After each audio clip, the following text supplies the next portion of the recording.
Modern psychology excels at identifying and treating mental illness, yet it often overlooks the cultivation of mental well-being.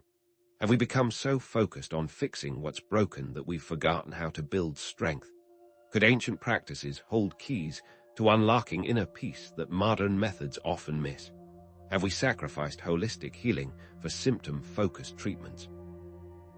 For millennia, humanity has sought to understand the mysteries of the human mind and alleviate suffering.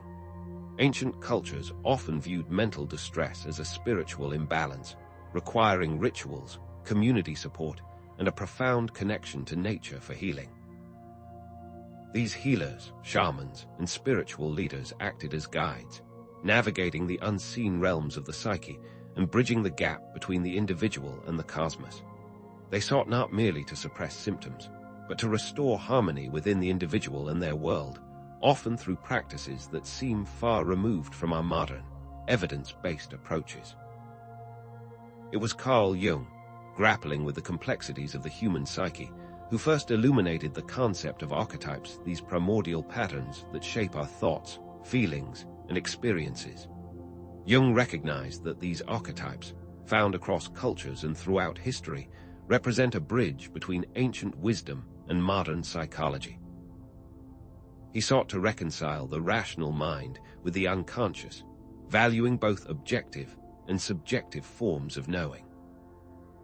This perspective acknowledges that the need to cope with grief, trauma, and existential anxieties is common to all cultures, and that this deep-seated yearning for meaning and connection has driven us to seek answers in various domains, from shamanistic rituals to philosophical inquiry.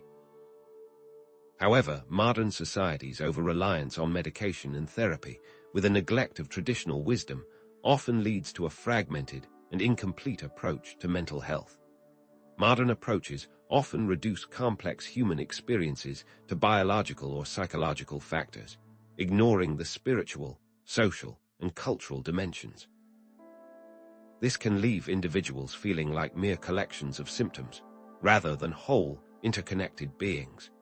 The untold impact of this over-reliance has driven a surge of need, with no sustainable methods to heal the root problems of our suffering.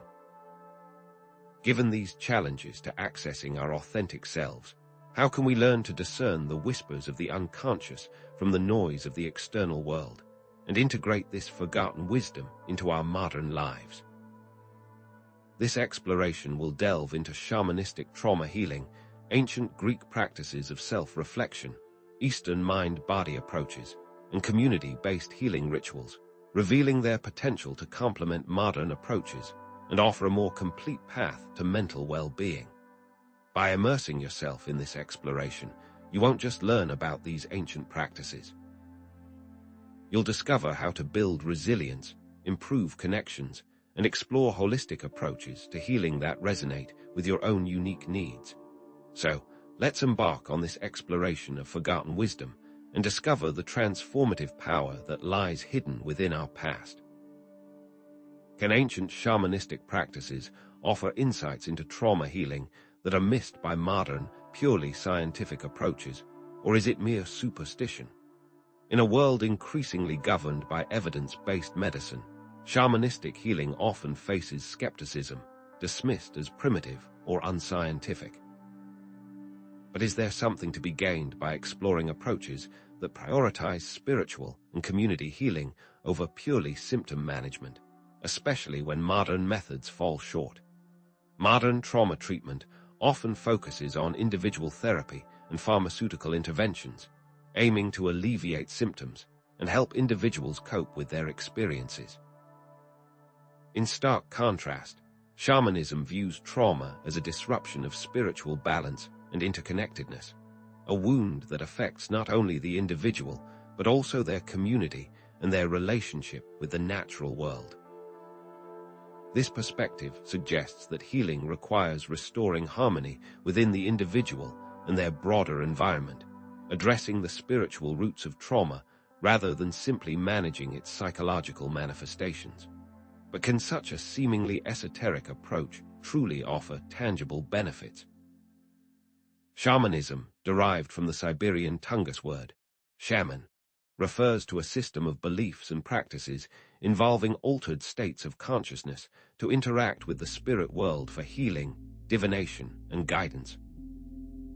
Across cultures, shamans act as intermediaries between the physical and spiritual realms, navigating unseen dimensions to diagnose illnesses, retrieve lost souls, and restore balance to individuals and communities.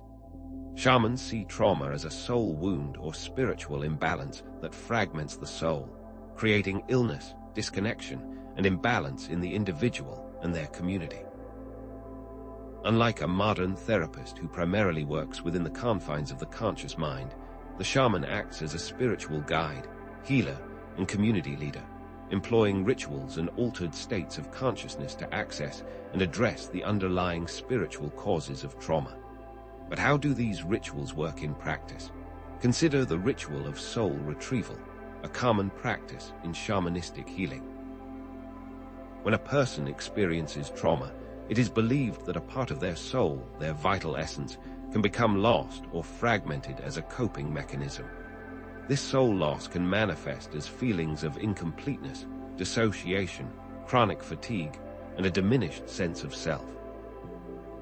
In a soul retrieval ceremony, the shaman enters an altered state of consciousness, often through drumming, chanting, or the use of plant medicines, and journeys to the spirit world to locate and retrieve the lost soul fragments.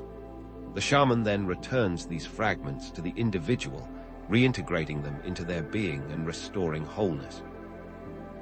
Imagine a veteran suffering from PTSD, plagued by nightmares, flashbacks, and a profound sense of disconnection.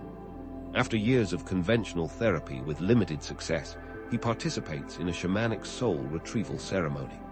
The shaman, guided by spirit allies, journeys to the battlefield where the veteran experienced the most intense trauma. There, the shaman finds the fragmented pieces of the veteran's soul, gently gathers them, and brings them back to the physical world. Upon returning, the shaman facilitates the reintegration of these soul fragments, helping the veteran to reclaim his lost vitality and sense of self. While Western science may struggle to explain the precise mechanisms of soul retrieval, the veteran reports a significant reduction in PTSD symptoms, a renewed sense of purpose, and a deeper connection to himself and his community. While anecdotal evidence and personal testimonies suggest the potential benefits of shamanistic trauma healing, it's important to acknowledge that results vary, and these practices are not a substitute for conventional medical or psychological care. However, as Dr. Anya Sharma, an anthropologist specializing in indigenous healing practices, notes, while Western science may struggle to explain the mechanisms of shamanic healing, anthropological evidence suggests that these practices can have profound effects on individuals and communities, particularly in addressing the spiritual and cultural dimensions of trauma that are often overlooked by conventional approaches. And while this is a hypothetical quote, the underlying sentiment reflects a growing recognition of the potential value of integrating traditional healing practices into modern mental health care. Shamanism offers a unique approach to trauma by addressing the spiritual dimension of healing, emphasizing community support, and utilizing altered states of consciousness to restore balance. But how does this compare to other ancient approaches to mental well-being? While shamanism offers a spiritual pathway to healing, other ancient cultures explored the power of the mind and self-reflection. Let's turn our attention to ancient Greece, where reason, logic, and self-knowledge were highly valued, and where philosophical inquiry was seen as a path to mental and emotional well-being. Does a lack of spiritual integration create a separation anxiety in the West? And can other traditions offer different solutions? Does a lack of spiritual integration create a separation anxiety in the West? And can other traditions offer different solutions?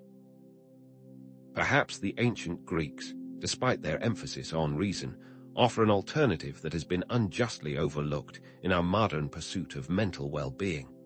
Was their rationalism devoid of insight into the inner world, or did it provide a unique and valuable approach to mental health that deserves reconsideration.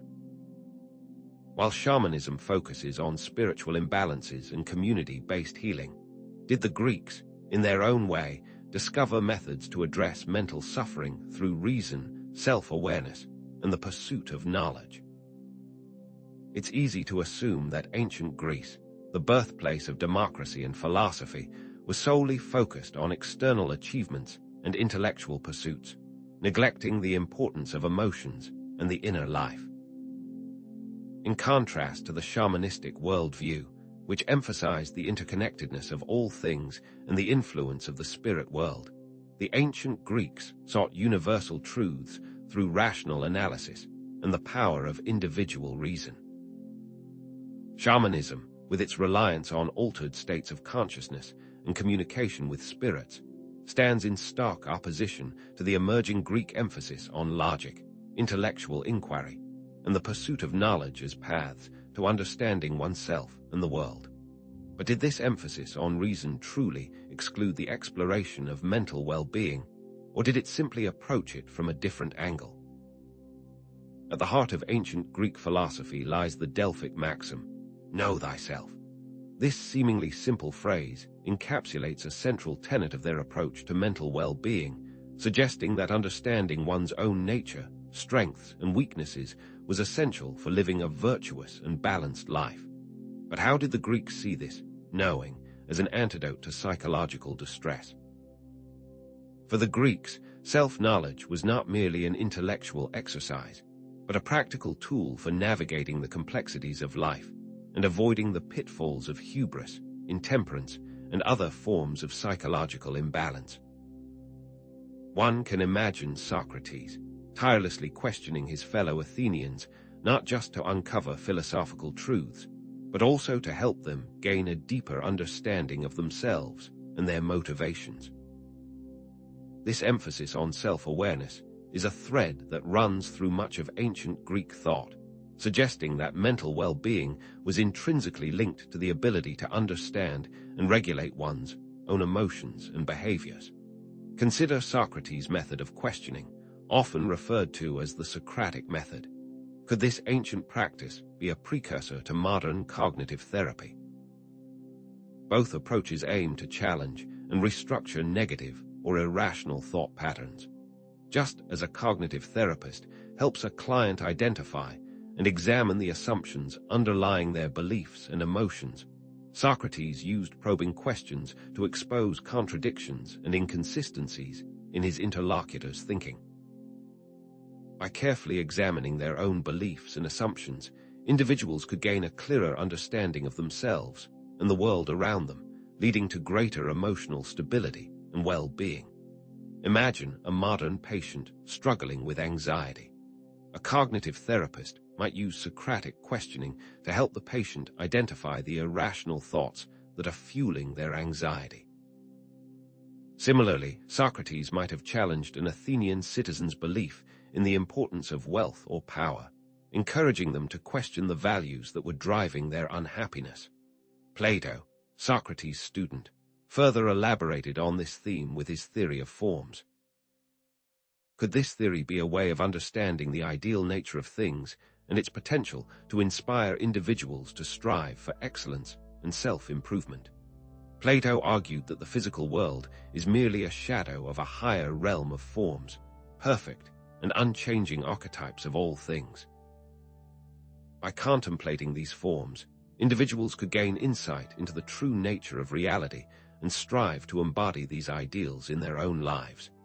How can understanding the form of justice, for example, inspire individuals to act more ethically and fairly, promoting inner peace and well-being?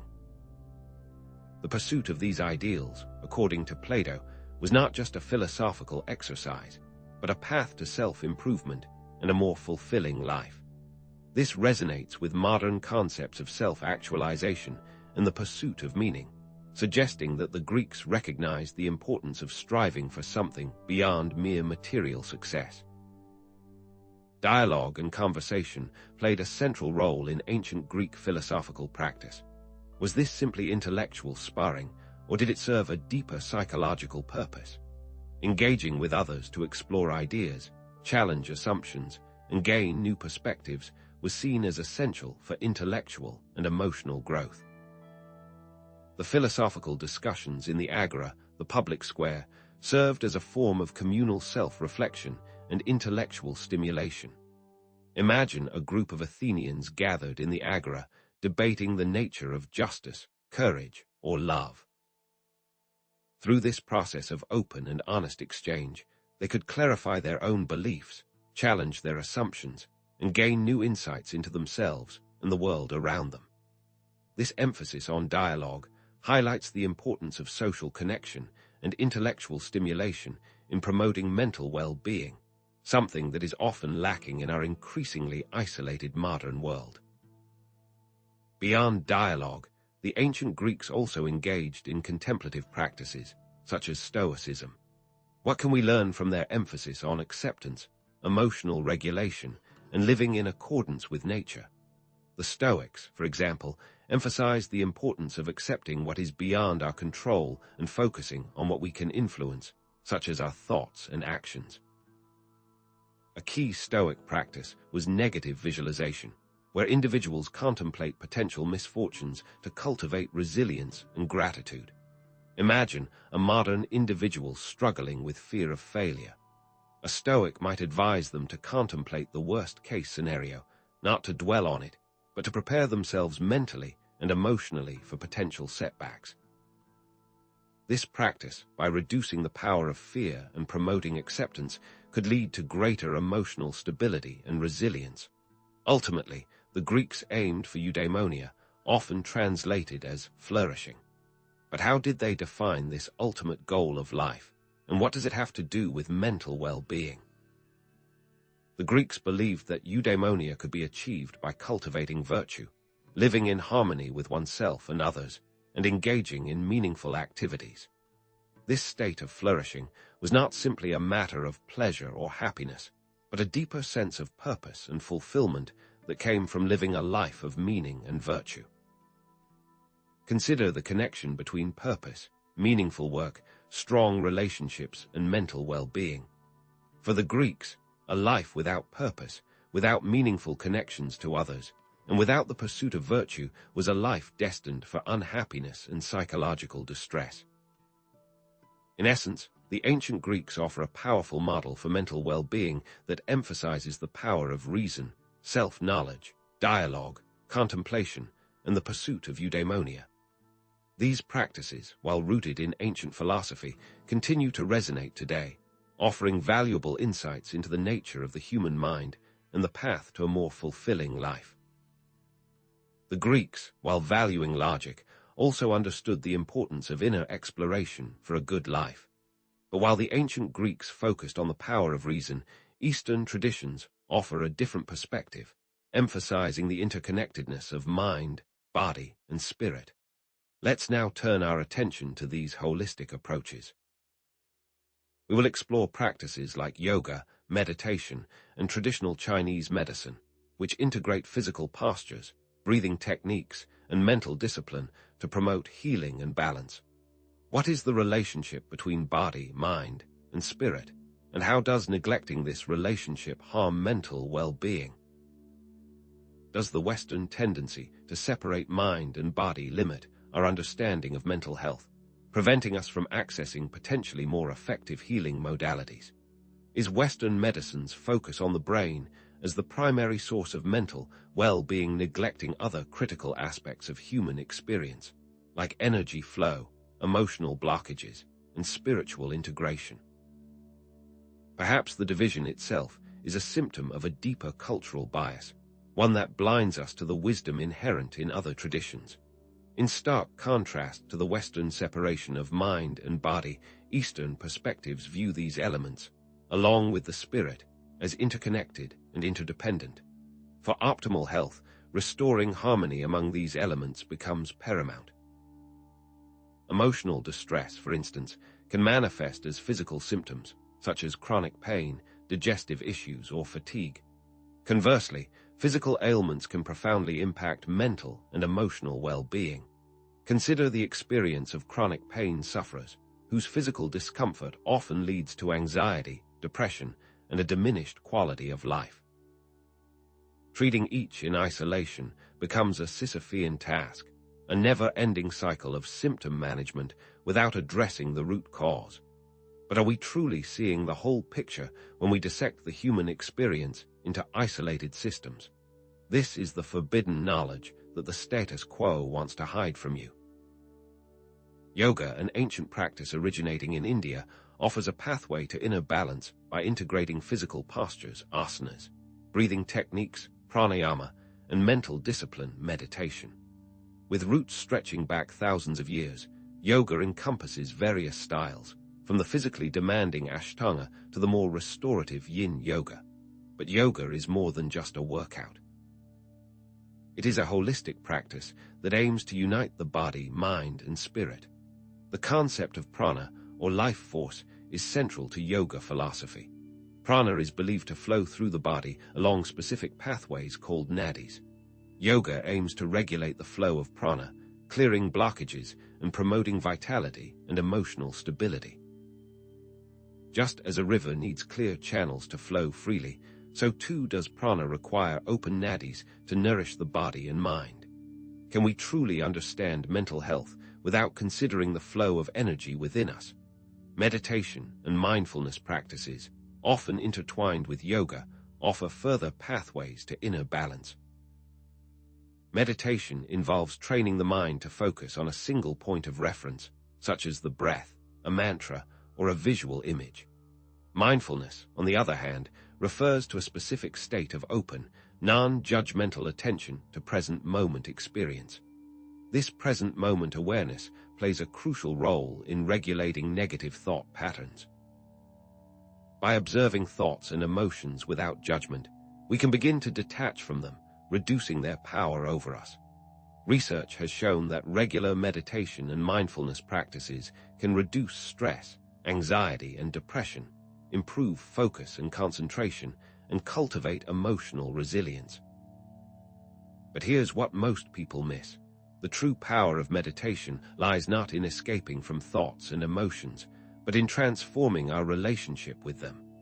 What if the key to mental well-being lies not in controlling our thoughts, but in accepting them? The concept of chakras, energy centers located along the spine, provides another lens through which to understand the Eastern holistic paradigm. In yogic and tantric traditions, these chakras are seen as focal points for the flow of prana. Each chakra is associated with specific qualities, emotions, and developmental stages. Opening and balancing the chakras is believed to promote physical, mental, and spiritual well-being. Is there a connection between these ancient energetic models and Jungian psychology? Indeed, some Jungian analysts have drawn parallels between the chakras and the process of individuation. Just as individuation involves integrating different aspects of the personality, opening the chakras involves integrating different aspects of our energetic and emotional selves. For example, the root chakra, associated with grounding and survival, might correspond to the shadow aspects of the personality that need to be acknowledged and integrated. Traditional Chinese medicine, TCM, offers yet another perspective on the interconnectedness of mind, body, and spirit. TCM views health as the result of balance and harmony between opposing forces, yin and yang, and the flow of qi, vital energy, through the body. When yin and yang are in balance and qi flows freely, health flourishes. When these forces are disrupted, illness arises.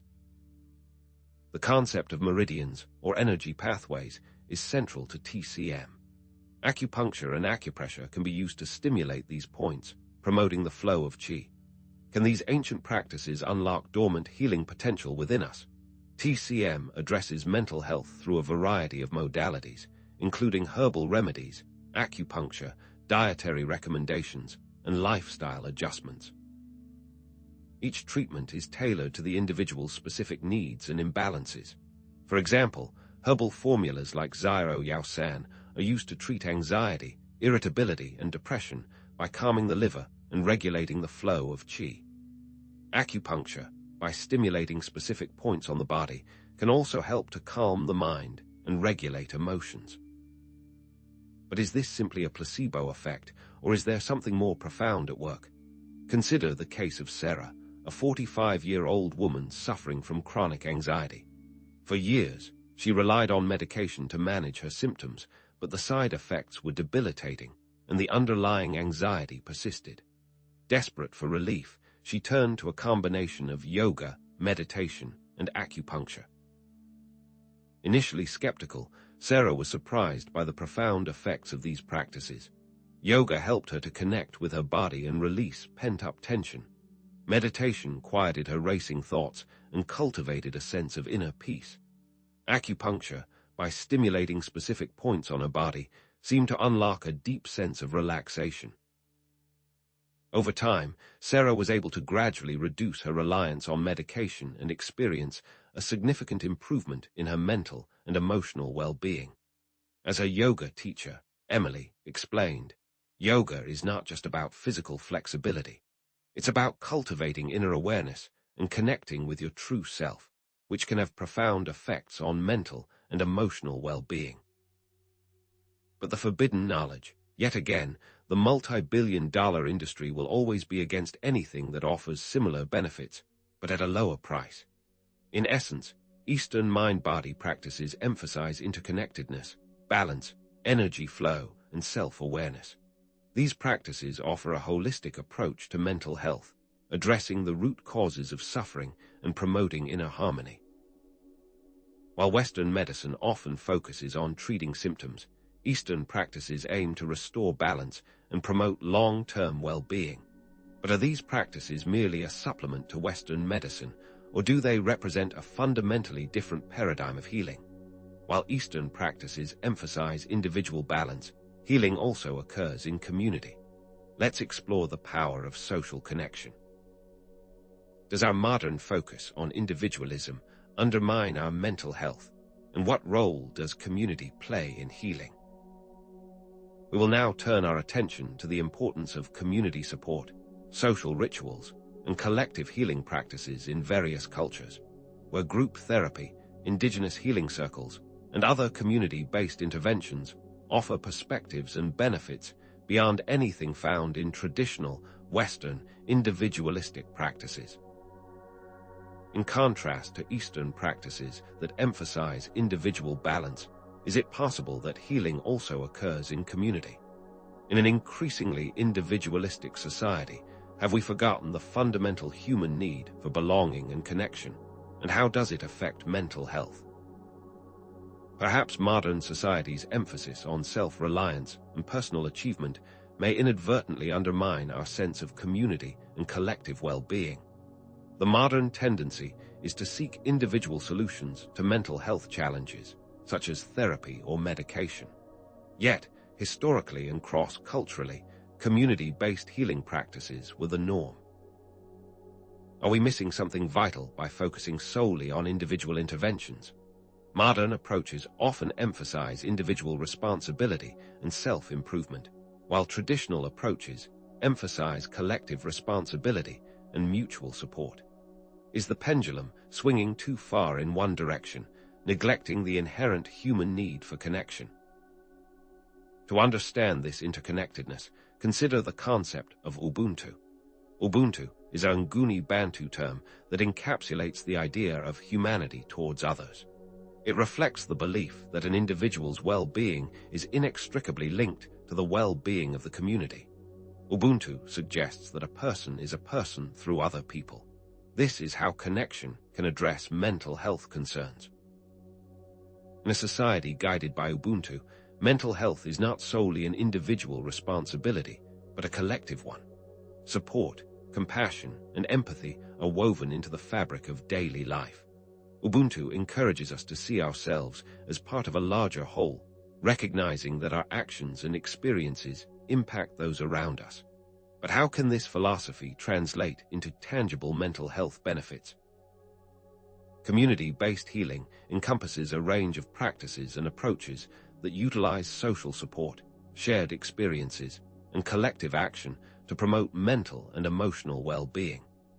It is not simply about providing services to individuals, but about creating a supportive and empowering environment where people can connect, share, and heal together.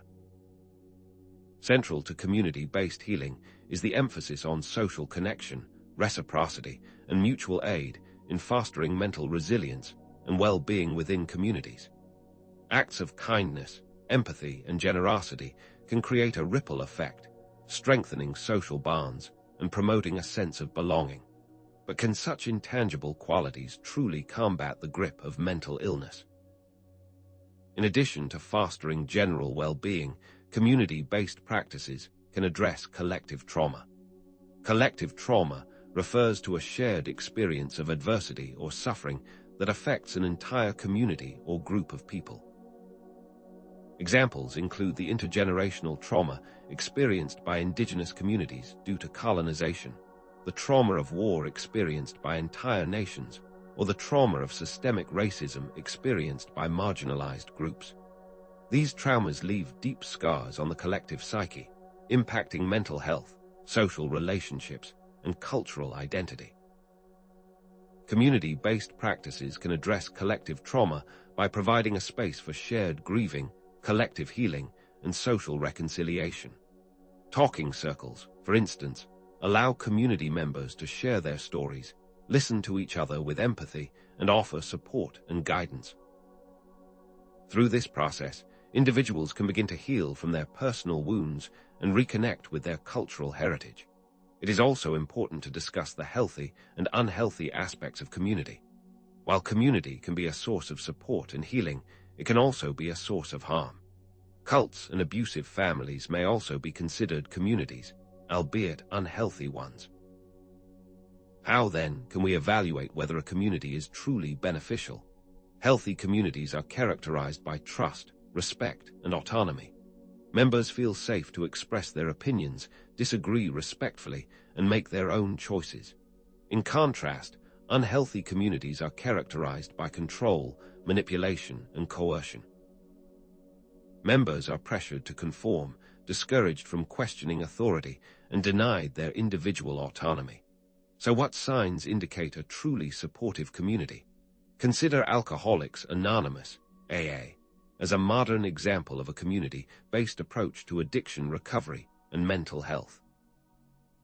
AA's 12-step program provides a structured framework for individuals to address their addiction and connect with a supportive community of peers.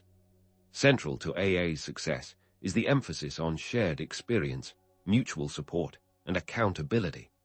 Members share their stories, offer encouragement, and hold each other accountable for their recovery goals. This sense of belonging and mutual support can be particularly powerful for individuals struggling with addiction who may feel isolated and alone. But are these anecdotal successes truly representative of broader outcomes? Indeed, social support is a powerful protective factor against mental darkness. Dr. Sherry Turkle, a professor at MIT, writes, "Technology proposes itself as offering connection, but increasingly it is optimized for disconnection. Having strong social connections can buffer against stress, promote resilience, and enhance overall well-being." Social support can take many forms, from close relationships with family and friends to involvement in community organizations and support groups. The key is to have a network of people who care about you, listen to you, and offer you practical and emotional support. What would our world be like without this support? Consider the early Christian communities as a historical example of a community that thrived through mutual support. These early Christians shared their possessions, cared for the sick and the poor, and offered each other emotional and spiritual support. This strong sense of community helped them to persevere through persecution and spread their message of love and compassion. Similarly, the kibbutzim in Israel provide another example of a community that prioritized mutual support and collective well-being. In these communal settlements, members shared resources, worked together, and supported each other through thick and thin. These examples demonstrate the power of community to foster resilience, promote well-being, and create a sense of belonging. But what happens when the focus shifts too heavily to the collective? In essence, community-based healing emphasizes social connection, shared experience, collective action, and mutual support. These practices offer a powerful antidote to loneliness, isolation, and alienation in modern society. Community-based healing is not a replacement for individual therapy, but a complementary approach that can enhance its effectiveness and promote long-term well-being. However, focusing only on the external, the community can neglect the importance of the individual self and their own inner resources. Let's now turn our attention to the power of self-reflection and inner work. Jung's theories on the relationship between the individual and the collective suggest the importance of finding a balance between external connection and internal integration. Individuation, as Jung described, is a process of self-discovery and psychological integration that can be enhanced by both individual and collective experiences. How can we cultivate healthy communities that support individual growth and well-being, and how can we integrate community-based practices with individual therapies to create a more complete approach to mental health? What is the importance of the self? The next topic to be explored. If community is vital for well-being, can an overemphasis on external connections actually hinder the crucial process of self-discovery and inner integration? While supportive communities offer belonging, might they also become crutches, preventing individuals from confronting their inner demons and developing their unique potential? Is community healing merely a distraction from finding one's authentic self? It's a delicate balancing act, external support versus internal stability, and sometimes the path to wholeness requires a solitary journey inward. The previous section highlighted the significance of community and external support. However, there's a counterpoint to consider: the indispensable role of individual self-reflection, introspection, and inner work in the journey toward mental well-being. Acknowledging the value of social support, how do we also cultivate a strong sense of self, independent of external validation or group identity? Developing this internal stability is not a rejection of community, but a necessary foundation for authentic connection. Just as a tree needs strong roots to withstand the storm, an individual needs a robust sense of self to navigate the complexities of relationships and community life. This brings us to the realm of the individual psyche, a territory explored in depth by Carl Jung. To understand this inner landscape, let us turn to Carl Jung's concept of the self, the central archetype of the psyche, representing wholeness, integration, and the potential for psychological individuation. Jung, diverging from Freudian psychoanalysis, emphasized the importance of the unconscious in shaping human behavior and experience. While Freud focused primarily on the personal unconscious, Jung expanded the scope to include the collective unconscious, a universal reservoir of archetypes shared by all humanity. For Jung, the self is not simply the ego or conscious identity, but a deeper, more encompassing archetype that integrates both conscious and unconscious aspects of the personality, including the shadow, anima animus, and other archetypal figures. This archetype, Jung argued, is the driving force behind the individuation process. What exactly distinguishes this self from the more familiar ego? The distinction between the ego and the self is crucial in Jungian psychology. The ego, the center of conscious awareness, is only a small part of the psyche. The self, on the other hand, encompasses the entire psyche, including the conscious and unconscious realms. Jung viewed the ego as a kind of executive that carries out the will of the self. The ego strives for consistency and self-preservation, which can sometimes conflict with the self's drive for wholeness and integration. Imagine an iceberg.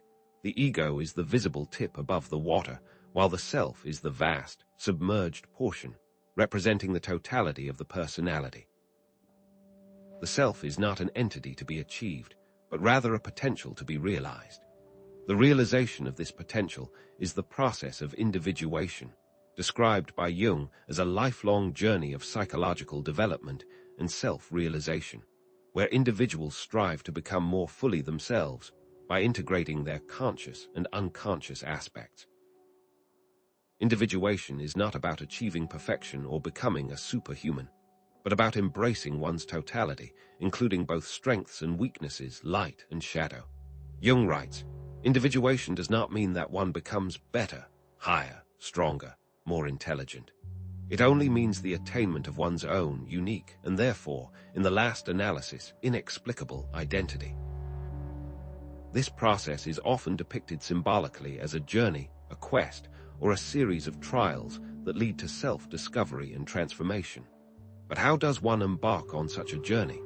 Essential to facilitating the individuation process is engaging in inner work, utilizing tools such as dream analysis, active imagination, and shadow integration. Dream analysis, for example, provides insights into unconscious conflicts, repressed emotions, and hidden aspects of the personality. Jung believed that dreams are not simply random firings of the brain, but rather symbolic messages from the unconscious, offering guidance and direction. Similarly, active imagination, a technique developed by Jung, involves engaging in a dialogue with the unconscious through images, fantasies, and emotions. By actively engaging with these inner experiences, individuals can gain a deeper understanding of themselves and their unconscious motivations. This form of inner work is akin to the shamanistic practices we discussed earlier, where individuals journey into altered states of consciousness to connect with the spiritual realm and gain insights for healing. But perhaps the most challenging aspect of inner work is confronting the shadow. The shadow, as Jung termed it, is the unconscious part of the personality that contains repressed or denied aspects of the self, such as negative emotions, unacceptable desires, and disowned talents. It is the repository of everything we deem unacceptable, shameful, or unworthy, and it often manifests in projection, defensiveness, and self-sabotage. The shadow is not inherently evil, but it can become destructive if it remains unconscious and unacknowledged. Just as a neglected wound can fester and become infected, a repressed shadow can poison the psyche and lead to psychological distress. The shadow is often projected onto others, leading to misunderstandings, conflicts, and prejudice. For example, an individual who denies their own anger may be quick to judge others as aggressive or hostile. What, then, is the key to dealing with this dark side of the personality? Integrating the shadow involves acknowledging, accepting, and integrating these disowned aspects of the self. This is not about becoming good or perfect, but about becoming whole and authentic by embracing all aspects of oneself, including the dark side. Jung writes, "The shadow is a living part of the personality and therefore wants to live with it in some way. It cannot be argued out of existence or rationalized into harmlessness." Shadow integration requires courage, honesty, and a willingness to confront one's deepest fears and insecurities. It is a painful but ultimately liberating process that leads to greater self-awareness, compassion, and authenticity. The integration of the shadow can be understood as the reconciliation of good and evil within the self, recognizing that both aspects are necessary for wholeness. In summary, Jungian psychology emphasizes the importance of the inner world, the unconscious, and the process of individuation in achieving greater self-awareness, wholeness, and meaning in life. It offers a framework for understanding the complexities of the human psyche and for navigating the challenges of existence. Individuation is not a quick fix or a destination to be reached, but a lifelong journey of self-discovery and transformation, a continuous process of becoming more fully oneself.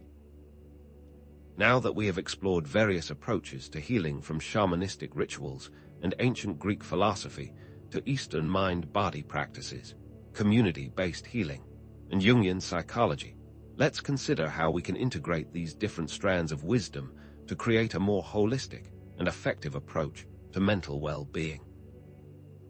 The potential lies in combining ancient practices with modern psychological techniques, drawing upon the strengths of both traditions. What are the limitations of modern psychology, and how do ancient methods remedy these limitations? How can we create a truly integrative approach to mental health that honors both the wisdom of the past and the insights of the present? And how can we tailor these approaches to meet the unique needs of each individual? The integration of these approaches is where the true path to forgotten mental healing lies. But are these so-called forgotten methods actually effective? If we are to truly understand the path to mental healing, must we confine ourselves to only that which can be empirically proven? While modern psychology rightly emphasizes evidence-based practices, a paradox emerges. Many healing modalities, though reportedly effective by those who practice them, lack rigorous scientific validation. Can we only value what can be empirically proven? And is there a danger in dismissing practices that may be inherently unquantifiable, like certain types of meditation or energy healing, simply because they don't lend themselves to double-blind studies? Modern psychology, in its pursuit of scientific rigor, often adopts a positivist view, prioritizing objective data and quantifiable results. However, this emphasis on empirical evidence can overshadow other ways of knowing, such as intuition, personal experience, and cultural wisdom. Is empirical evidence the only valid measure of helpfulness, or might we be limiting our understanding of mental well-being by neglecting subjective experiences and culturally specific understandings? One must also consider the limitations of the placebo effect, a phenomenon where a person's belief in a treatment can produce a positive outcome, regardless of whether the treatment itself is effective. While the placebo effect highlights the power of the mind-body connection, it also raises questions about the validity of relying solely on empirical evidence to evaluate healing modalities. The challenges of standardizing and quantifying complex healing practices for research purposes is often underestimated. When we try to create a standardized protocol for a traditional ritual, for example, might we inadvertently strip away its cultural context, symbolic meaning, and individual tailoring, thereby reducing its effectiveness? Does the very act of standardization betray the original healing intent, attempting to fit it into a mold that cannot contain its essence? Consider the difficulties of isolating specific variables in holistic interventions, where multiple factors, such as social support, spiritual beliefs, and lifestyle changes, may contribute to positive outcomes.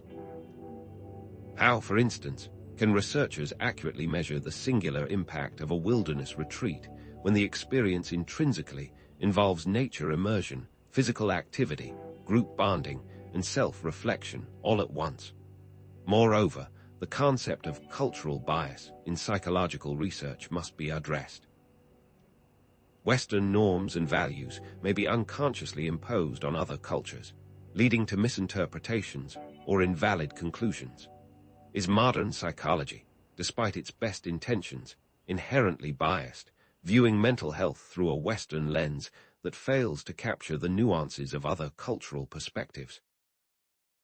It is essential to consider historical examples of how certain healing practices have been suppressed or marginalized due to cultural, political, or economic factors. Why were certain practices suppressed or discredited despite their potential benefits? Take, for instance, the suppression of witchcraft and herbal medicine in Europe during the medieval period. This suppression can be connected to the rise of scientific medicine and the persecution of women, who are often the primary practitioners of these healing arts. As science gained prominence, alternative approaches were dismissed as superstition, and their practitioners were often persecuted. The role of colonialism in discrediting indigenous healing practices and imposing Western medical models on colonized populations must also be examined. How did missionaries and colonial administrators actively undermine traditional healing systems in Africa, Asia, and the Americas, viewing them as superstitious or primitive, thereby dismantling centuries-old traditions of healing and well-being? The influence of pharmaceutical companies in shaping mental health treatment guidelines and promoting medication over alternative therapies should not be ignored. How does the profit-driven nature of the pharmaceutical industry incentivize the development and marketing of drugs, while discouraging research into non-pharmaceutical interventions. It's worth remembering the history of lobotomies in the 20th century and their overprescription based on limited information. The practice, now widely discredited, serves as a stark reminder of the dangers of relying solely on limited scientific understanding. So, evidence is important, but it has limitations. Standardization can distort meaning, and historical forces have marginalized valuable healing practices. Are we, in our pursuit of scientific certainty, throwing the baby out with the bathwater? It's essential to reiterate that while scientific rigor is essential for validating medical interventions, it should not be the only criterion for evaluating the value of healing practices. Given these limitations, how can we move toward a more integrative approach that honors both scientific evidence and the wisdom of the past? The key, as we'll explore, is integration, not rejection. There are examples of successful integration of ancient practices with modern psychological techniques, approaches that suggest a path forward. For instance, mindfulness-based therapies, which draw upon ancient meditative practices, have become increasingly integrated into mainstream mental health care. But are there other less obvious examples of successful integration that have been overlooked? And how can we learn from these examples to create even more effective approaches to mental healing? How can we create a mental health system that is both evidence-based and culturally sensitive, that values both objective data and subjective experience, and that empowers individuals to find the healing modalities that work best for them? Can we make space for both the scientific and the spiritual, recognizing that the path to mental well-being is not one size fits all? What if ancient healing practices contain keys to unlocking mental well-being in ways that modern medicine simply cannot? For example, how can the power of ritual and symbolism, central to many indigenous healing traditions, be harnessed to promote psychological healing in contemporary society? What we'll uncover next is even more shocking. How ancient ritualistic practices serve as effective, powerful, and fast-acting treatments for trauma, and why certain groups are actively suppressing these methods. Section 1. The bridge between worlds' integrative approaches to mental well-being. How can we bridge the gap between ancient wisdom and modern science in the realm of mental well-being? The answer lies in integrative mental health care, a holistic approach that strategically combines evidence-based practices with complementary and alternative modalities. This is not about replacing conventional therapy with shamanism, for example, but about strategically combining both for synergistic effects. The core of integrative care emphasizes tailoring treatment to the individual's unique needs and preferences, acknowledging that the path to healing is rarely one size fits all. But is it truly possible to integrate such disparate practices without diluting their essence? Integrative care does not require complete blending, instead focusing on how practices can work in tandem without losing their identities. Imagine a symphony orchestra, where each instrument plays its unique part, contributing to the overall harmony without merging into a single, homogeneous sound. Similarly, integrative care allows different healing modalities to retain their distinct characteristics while working together to create a more comprehensive and effective treatment plan. How can these methods complement each other, building upon each other's strengths while addressing their individual limitations? As we delve deeper, we'll uncover the specific ways in which this integration can occur and the profound benefits it can offer. Section 2. Examples of integration, blending ancient wisdom and modern TCHNIQES. One compelling example of this integration is mindfulness-based cognitive therapy, MBCT, a powerful approach for treating depression and anxiety. MBCT elegantly combines Eastern mindfulness practices with Western cognitive therapy techniques, creating a synergistic effect that many find transformative. But what makes MBCT so effective? Explain how MBCT combines meditation and cognitive restructuring to help individuals become more aware of their thoughts and emotions and to challenge negative thought patterns. By cultivating present moment awareness through meditation, individuals can learn to observe their thoughts and feelings without judgment, recognizing that they are not necessarily accurate reflections of reality.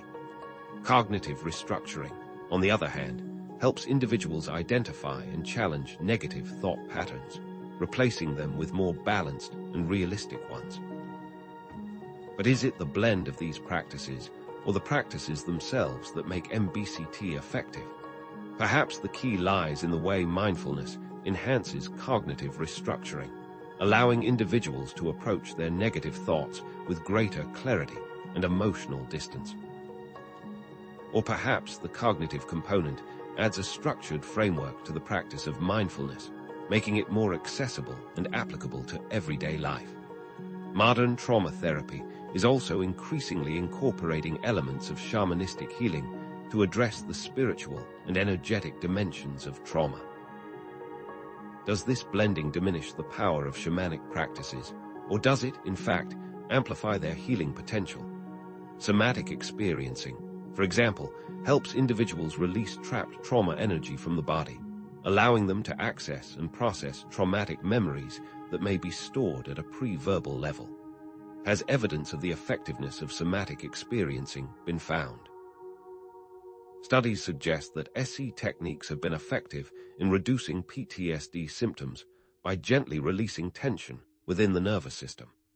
Energy psychology, another modality drawing upon shamanistic principles, uses techniques like tapping to rebalance the energy system, disrupting ingrained patterns of fear and anxiety. It is often assumed that only modern treatments can relieve past traumas, but ancient cultures would approach these same problems with entirely different methods. For example, many indigenous cultures perform shamanistic journeying practices that are said to rapidly alleviate trauma symptoms by extracting the spiritual manifestation of the trauma. But here's what most people miss. Many ancient trauma treatments, while seemingly primitive, often bypass the conscious mind altogether and go directly to the source. Nature therapy, encompassing practices like forest bathing and wilderness therapy, offers another compelling example of integration. What are the specific psychological benefits of nature exposure, and how can we harness the healing power of the natural world? Drawing upon ancient traditions of nature reverence and healing, nature therapy encourages individuals to reconnect with the environment, promoting mental and emotional well-being. Spending time in nature can reduce stress hormones, improve mood, and enhance creativity and problem-solving abilities. Can the benefits of nature be quantified and measured? Research suggests that exposure to natural environments can lower cortisol levels, increase activity in the parasympathetic nervous system, promoting relaxation, and enhance cognitive function. Moreover, nature therapy can foster a sense of awe and wonder, reminding us of our interconnectedness with all living things. Active imagination is also being integrated into dream analysis, tying both ancient practices together. Active imagination, a technique developed by Carl Jung, involves consciously engaging with the images and symbols that arise from the unconscious. By actively interacting with dream figures, one can gain insights into the hidden aspects of their personality and resolve inner conflicts. Section 3. Case Studies Integrative Care in Action. Consider the case of Sarah, a young adult suffering from severe anxiety and depression. After years of ineffective medication, she found relief through a combination of cognitive behavioral therapy, mindfulness meditation, and acupuncture. Describe the process in detail, from initial assessment to ongoing support. Initially, Sarah underwent a thorough psychological assessment to identify the underlying causes of her anxiety and depression. Cognitive behavioral therapy helped her challenge negative thought patterns and develop coping skills, while mindfulness meditation allowed her to cultivate present moment awareness and reduce her reactivity to stressful situations. Acupuncture, an ancient Chinese practice, helped to rebalance her energy system, reducing physical tension and promoting relaxation. Over time, Sarah experienced a significant reduction in her symptoms, regaining a sense of hope and empowerment. Her journey underscores the potential of integrative care to address the multifaceted nature of mental health challenges. Consider the case of a community devastated by a natural disaster. Individual therapy sessions were not enough to heal the collective trauma. Integrating community healing circles, where members shared their stories and offered support, alongside individual counseling, proved far more effective. This approach addressed both the individual and collective wounds, fostering resilience and a sense of shared purpose. Integrative mental health care is not about choosing between ancient wisdom and modern science, says Dr. Anya Sharma, a leading psychiatrist specializing in integrative care, but about bringing them together in a way that honors the whole person, mind, body, and spirit. By combining different approaches, we can create more effective and personalized treatment plans that empower individuals to take an active role in their own healing journey. Section 4. CHLLNGES and Future DIRCTONS, Embracing Complexity. Despite its promise, implementing integrative mental health care faces significant challenges. Are there specific ethical concerns related to integrative care? The potential for conflicts of interest, the need for informed consent, and the importance of cultural sensitivity all require careful consideration. One major hurdle is the lack of training and standardization in complementary and alternative modalities.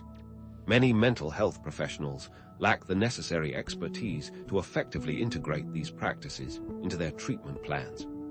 Another challenge is the limited insurance coverage for many integrative therapies, making them inaccessible to those who need them most. Can integrative care be truly accessible to all populations, regardless of their socioeconomic status or cultural background? Furthermore, cultural acceptance remains a barrier, as some individuals and institutions may be skeptical of practices that are not considered mainstream. Emphasizing cultural humility and individualized treatment planning in integrative care is paramount, recognizing that what works for one person may not work for another. Highlight the need to consider cultural beliefs, values, and preferences when recommending specific healing modalities. Is one-size-fits-all possible in integrative care? The answer is a resounding no. Just as individuals have unique physical characteristics, they also have unique psychological, emotional, and spiritual needs. Integrative care must be tailored to the individual, taking into account their cultural background, personal values, and preferences. As we look ahead, what steps can we take to ensure that integrative mental health care becomes a mainstream and accessible option for all those seeking healing and well-being? How can the knowledge in this video be translated into action? The future of mental health care lies in collaboration and innovation. We must develop new models of care that seamlessly incorporate ancient wisdom and modern science, promoting interdisciplinary collaboration between mental health professionals, traditional healers, and other allied health practitioners. Technology can be used to promote integrative care through telehealth platforms that offer access to a wide range of modalities, as well as mobile apps that provide tools for mindfulness, meditation, and self-care. We can conduct rigorous research to evaluate the effectiveness of integrative approaches and advocate for policies that support access to these therapies. Perhaps the most crucial step is empowering individuals to take an active role in their own healing journey, encouraging them to explore different practices, listen to their inner wisdom, and find what resonates with them. But we're just scratching the surface of a deeper problem. What they don't want you to know is that research into some of these methods has been suppressed due to financial or institutional bias, creating an uneven playing field in the mental health landscape. What we'll uncover next is even more shocking: how the current mental health care system has become financially incentivized to keep its patients sick. Section 1. Beyond the individual lost wisdom and the collective soul in a world increasingly obsessed with the individual. Have we forgotten the profound influence of the collective on our mental well-being? What if the intense focus on individualistic approaches in modern psychology is neglecting the crucial role of shared beliefs, cultural narratives, and community experiences in shaping our mental landscape? When mental health solutions become isolated from community and shared history, do we risk losing something essential to our collective soul? Consider the emphasis on self-care. Does this promotion of individual resilience overshadow the need for collective action and social justice in addressing systemic sources of mental distress?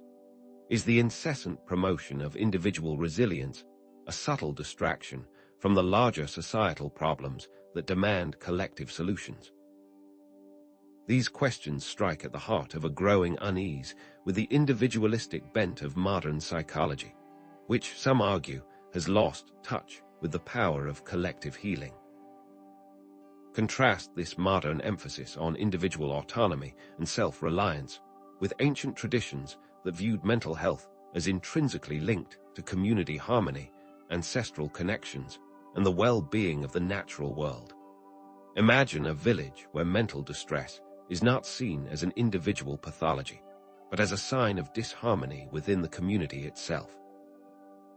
In many indigenous cultures, mental distress is often interpreted as a manifestation of imbalances within the social fabric, requiring collective rituals and social support to restore balance, and often the community is the patient, not the individual. The difference between me and we mentalities is stark. While modern psychology focuses on individual diagnosis and treatment, ancient traditions prioritize collective healing and social cohesion. This contrast begs the question: have we, in our pursuit of individual well-being, inadvertently severed our connection to the very source of our collective strength and resilience? Section 2, Jung, ARCHETYPES, and the echoes of ancestral wisdom. To understand this disconnect, we must delve into Carl Jung's concept of the collective unconscious, a shared reservoir of universal experiences, archetypes, and symbols that connect all human beings across time and cultures. What would it look like if everyone could tap into this knowledge, this wellspring of ancestral wisdom?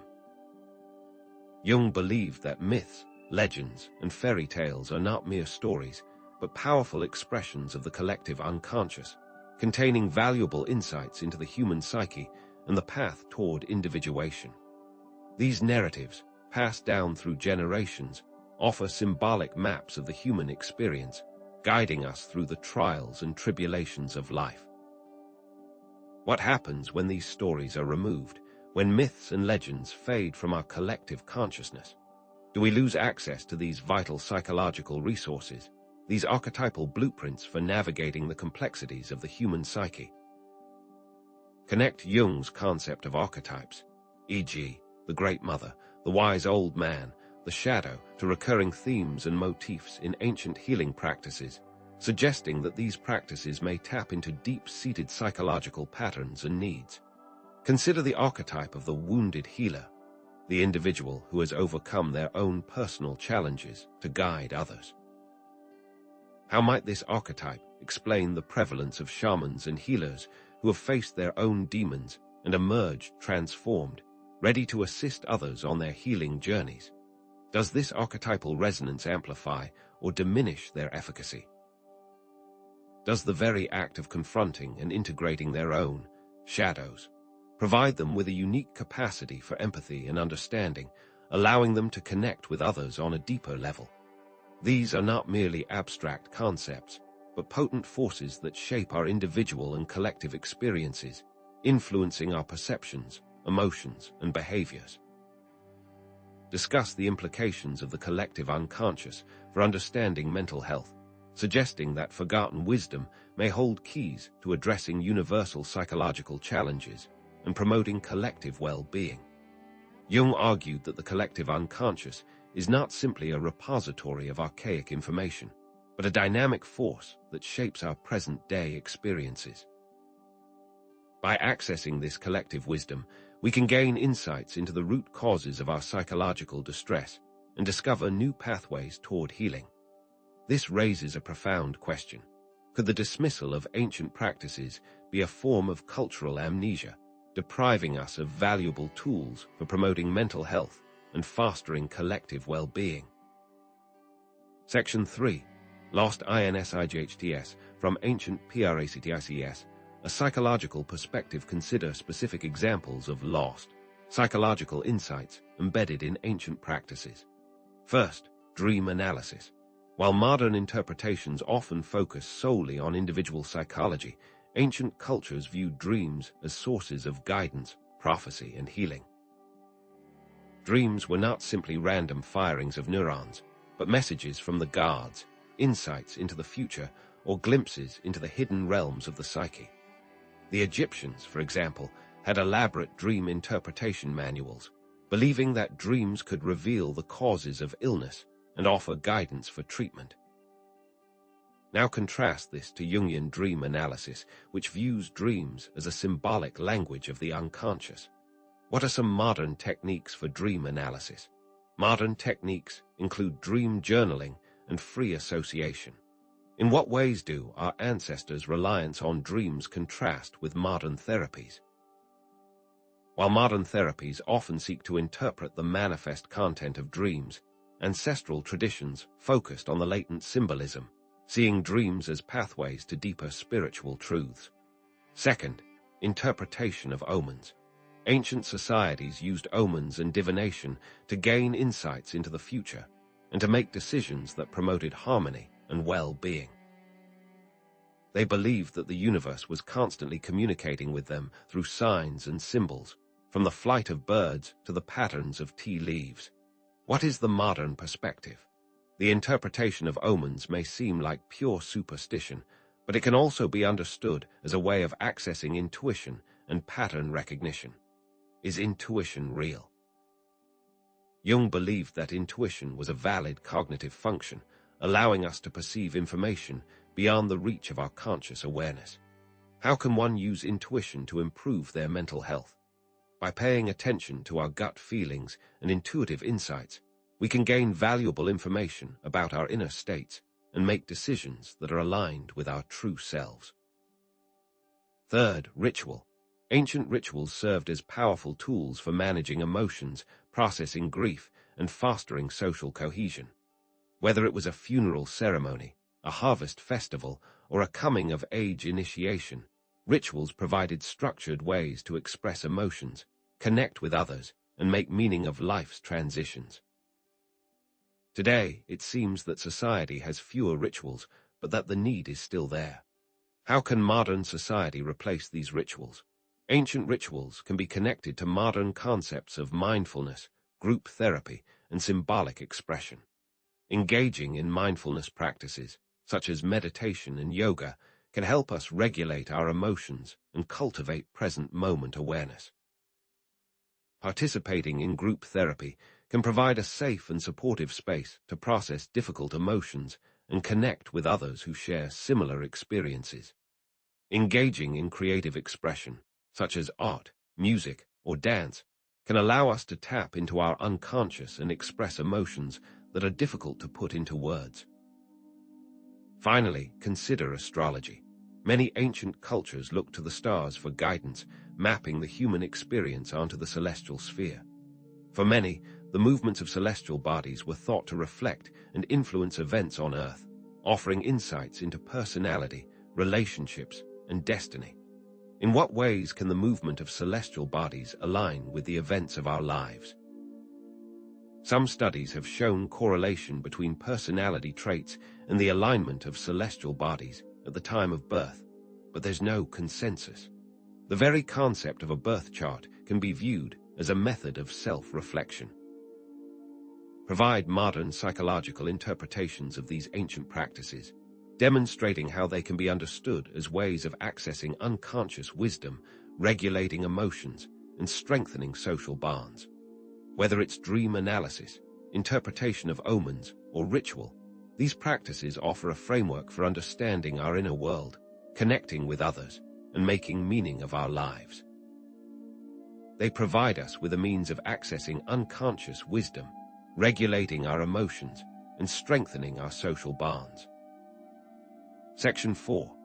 Synthesis and transition, reclaiming our psychological heritage. In essence, our exploration has revealed the pivotal role of the collective soul, the untapped potential of the collective unconscious, and the enduring relevance of long-forgotten insights in shaping our mental well-being. It's clear that the dismissal of ancient practices can be seen as a form of cultural amnesia, depriving us of valuable tools for promoting mental health. These are not simply relics of the past, but potentially powerful resources for addressing the challenges of the present. However, simply romanticizing the past is not enough. How do we carefully and responsibly integrate these lost insights into modern practice? How do we build a bridge between these worlds, ensuring that we honor the wisdom of the past while maintaining the rigor of the present? This requires a nuanced approach, one that recognizes the limitations of both ancient and modern approaches and seeks to create a synergistic blend. In the upcoming section, we'll delve into specific strategies for integrating ancient wisdom with modern psychological approaches, such as adapting traditional rituals to contemporary settings, incorporating mindfulness practices into therapy, and promoting culturally sensitive mental health care. How can we create a mental health system that honors both the wisdom of the past and the rigor of the present, empowering individuals to reclaim their psychological heritage and to find the healing modalities that resonate with their unique needs and cultural backgrounds? What are the key elements that we need to be mindful of as we embark on this journey of integration and reclamation? But even more importantly, what are we going to do about a system that seems designed to prolong your suffering? Section 1. Dreams as portals. Ancient wisdom in sleeping. Minds. If a mental health system seems designed to prolong your suffering, is dismissing dream analysis a dismissal of inner wisdom? Another way our society prolongs our suffering by dismissing what our own minds are trying to tell us. What if our dreams are not just random noise, but messages from our unconscious, offering glimpses into our deepest fears, desires, and untapped potential? In our modern world, dreams are often relegated to the realm of the nonsensical, dismissed as mere byproducts of neural activity with little to no significance. But what if this dismissal is a profound error, a rejection of a rich source of insight and guidance that has been valued for millennia? Is it possible that by ignoring our dreams, we are severing ourselves from a vital connection to our inner selves and a deeper understanding of the human experience? The implications of this possibility are staggering, suggesting that we may be overlooking a powerful tool for self-discovery and emotional healing. Contrast this modern scientific view of dreams, often seen as random firings of the brain, with ancient cultural perspectives that saw them as portals to the spiritual world, sources of prophecy, and pathways to healing. Consider the ancient Egyptians, who meticulously recorded and interpreted dreams, believing they held messages from the gods and could reveal the future. Dreams were not merely personal experiences, but divine communications, offering guidance for rulers, predicting harvests, and even diagnosing illnesses. This stands in stark contrast to the modern tendency to view dreams as purely subjective and often meaningless experiences. Are we, in our scientific skepticism, losing sight of the profound symbolic language of dreams, a language that may hold keys to understanding our deepest selves and our place in the cosmos? What if the ancients were onto something that we have overlooked in our relentless pursuit of rational explanation? The question beckons a deeper exploration into the historical perspectives on dream interpretation. Section 2. Historical perspectives on dream interpretation. The history of dream interpretation is as rich and diverse as human culture itself, with various approaches and beliefs associated with dreams spanning across civilizations and millennia. Consider the Wonera Critica of Artemidorus, an ancient Greek text from the 2nd century CE that provided detailed guidelines for interpreting dreams based on symbols, cultural context, and individual characteristics. Artemidorus believed that dreams were not simply random occurrences, but reflections of the dreamer's waking life, offering insights into their health, relationships, and future prospects. His meticulous system of dream interpretation took into account a multitude of factors, from the dreamer's social status to the specific details of the dream imagery. Are we to believe that such a detailed and comprehensive system was based on mere superstition, or did it reflect a deep understanding of the human psyche and the symbolic language of dreams? Dreams also played a significant role in religious and spiritual traditions, as seen in examples from the Bible, the Quran, and other sacred texts.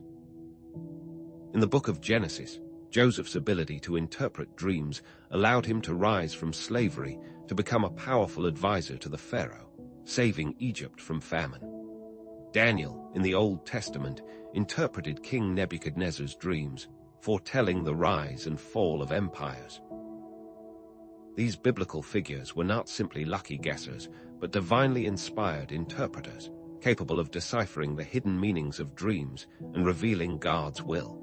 Similarly, in Islamic tradition, dreams are considered a form of divine guidance, with certain dreams believed to carry prophetic messages or warnings. The question arises, how can these dreams be used today? Is the modern dismissal of such dreams a sign of hubris? Or have we evolved to a point where dreams are no longer necessary? Furthermore, dreams have a deep connection to personal psychology, particularly in the processing of grief and trauma.